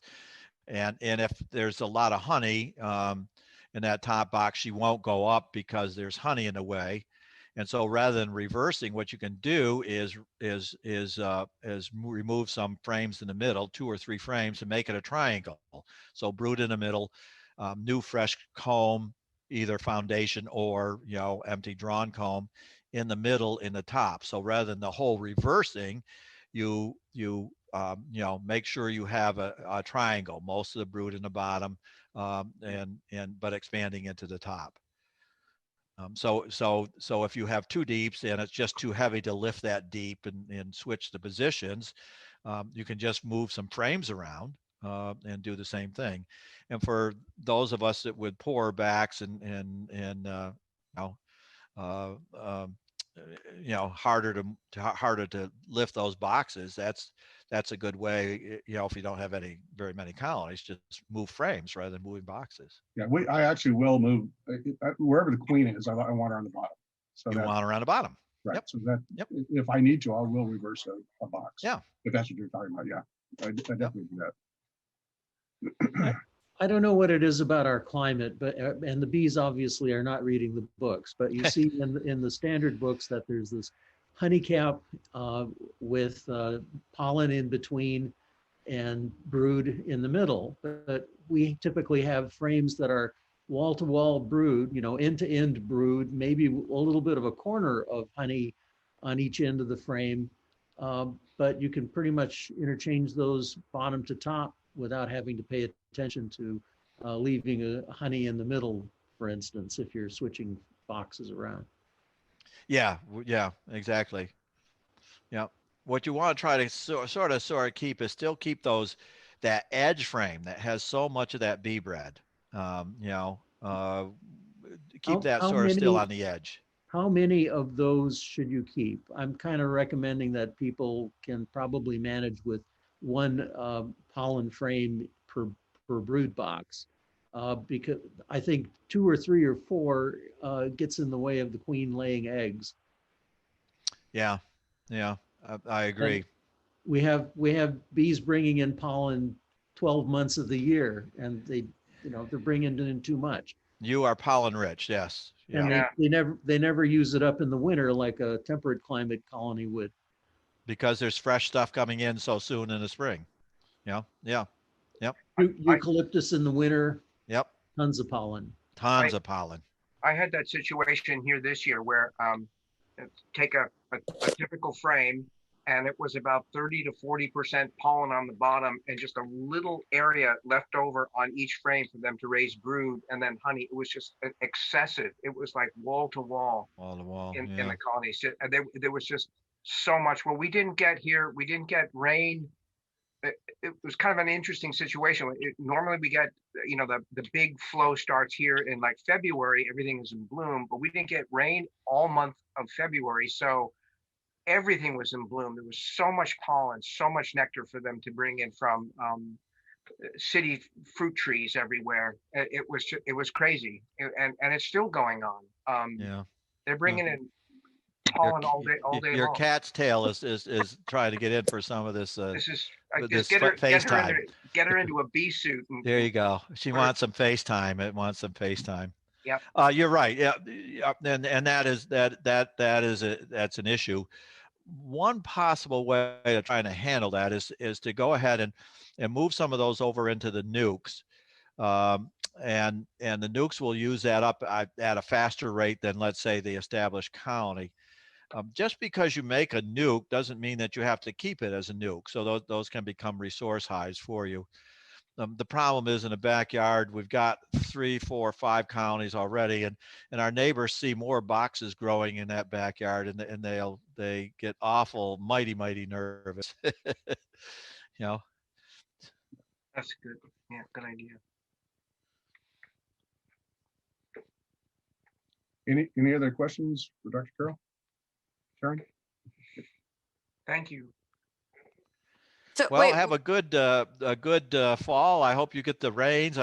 This storm passed you and it hit us. By the way, if you need some rain in February, give me a call. I'll send buckets of it down to you guys. We just might. Once it starts raining here, it doesn't stop. Although I'm smart as a beekeeper. I leave this, so I go to Bolivia and play with Africanized bees. Their border is closed right now, and I can't go now this winter. But so how are they to deal with? Variable. Small colonies are a delight, but boy, once they start putting a little bit of resource in there and they start filling out that box, the one day they're nice to work with, and the next day they're a monster. I have to continually harvest the outer frames from I keep them in one box. I continually have to harvest those outer frames, because otherwise they'll say, I'm done, that's it, or well, we're going to leave. We're going to abscond. And so, you gotta, every week I'm in pulling outer frames out. It's not a great harvest.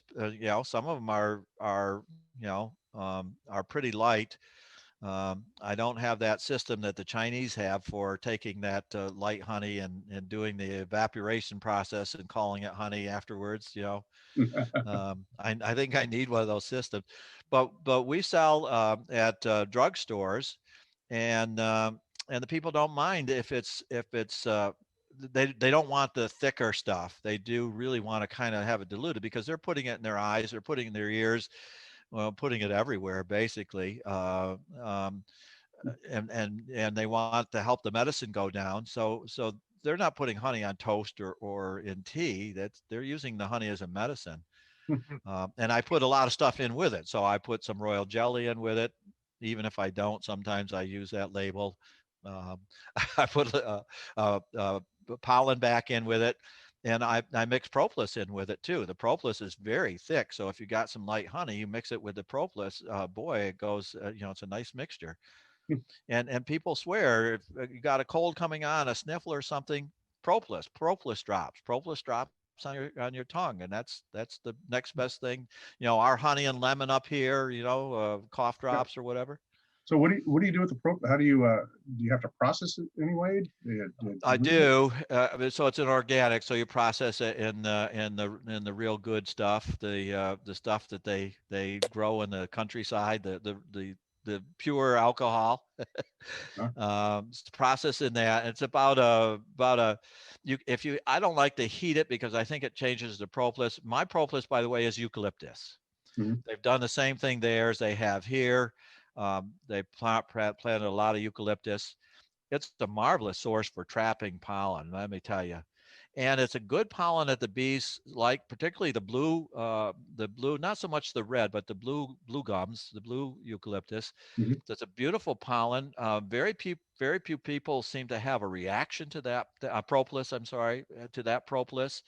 And it's about 7 months. So I'll trap that in November. Down there, and I'll have it on about 3 colonies, and I trap enough pollen in about a month's period of time to last me the year. I'm sorry, not trap pollen. I've trapped pollen as well, but it's also a marvelous source for the propolis. So I don't use the plastic screen. What I use is I have supers, boxes. in which I'll pull. I've got the end pieces cut so they meet in the middle with a line. And what I'll do is I'll pull them out and create like a finger worth of space, like a gap, a air draft. They don't like that. They'll fill that right in with propolis. And in the good colonies, I can then pull it again. And so I'll get 2 fingers of just rolls of propolis, pure propolis, the depth of that box. And I'll do that with 3 or 4 colonies. And often I'll do that on the colonies that I'm trapping pollen on too. And it doesn't get contaminated. It's not contaminated propolis. It's pretty pure, just the propolis that they're collecting from the eucalyptus. And then you thin it with an alcohol. What type of with alcohol. So it soaks in alcohol. What type of alcohol do you use? I'm sorry. What type Everclear. of alcohol? So I'm using the grain alcohol, the pure stuff. Yeah. It turns out that the Everclear that you can buy in Oregon is 95%, but the Everclear you can buy in California and Nevada is like 60%. State laws different. Yeah. So on your next trip to Oregon, come buy out our. There we go. The pure stuff. In a pinch, you can use some vodka. Not this. Actually, the 151 proof rum, if you can find it. Or the 151 rum. Yeah. Well, That's Dewey, I 75%. hope next time we see you, you give us a presentation on Bolivian beekeeping. I'm That would be awesome. fascinated now. Yeah. Thank you, Ronnie. I'll have to do that. Better yet, sponsor a little tour. I bet you could get a 50-person tour group going down to watch. Yeah. When I was younger, I did that. So I led about a half a dozen tours, and when I'll go to different meetings, I still meet some people that were on those tours, and it was always fond memories because we would take them into some nasty bees, but most of the bees were really not very nasty, and into some unusual circumstances, sometimes planned and sometimes not planned, but. So it was I did most of that in Panama and Costa Rica. I tried to do one in Bolivia. And so we were going to go up to Arenal, an active volcano, and we were going to sit there in the hot tubs and watch the volcano throw off its sparks. It's lovely, once it gets dark. So we arrive at the hotel, and other guests had come earlier in the day. They had real money, and so our reservations just evaporated because there was another group there.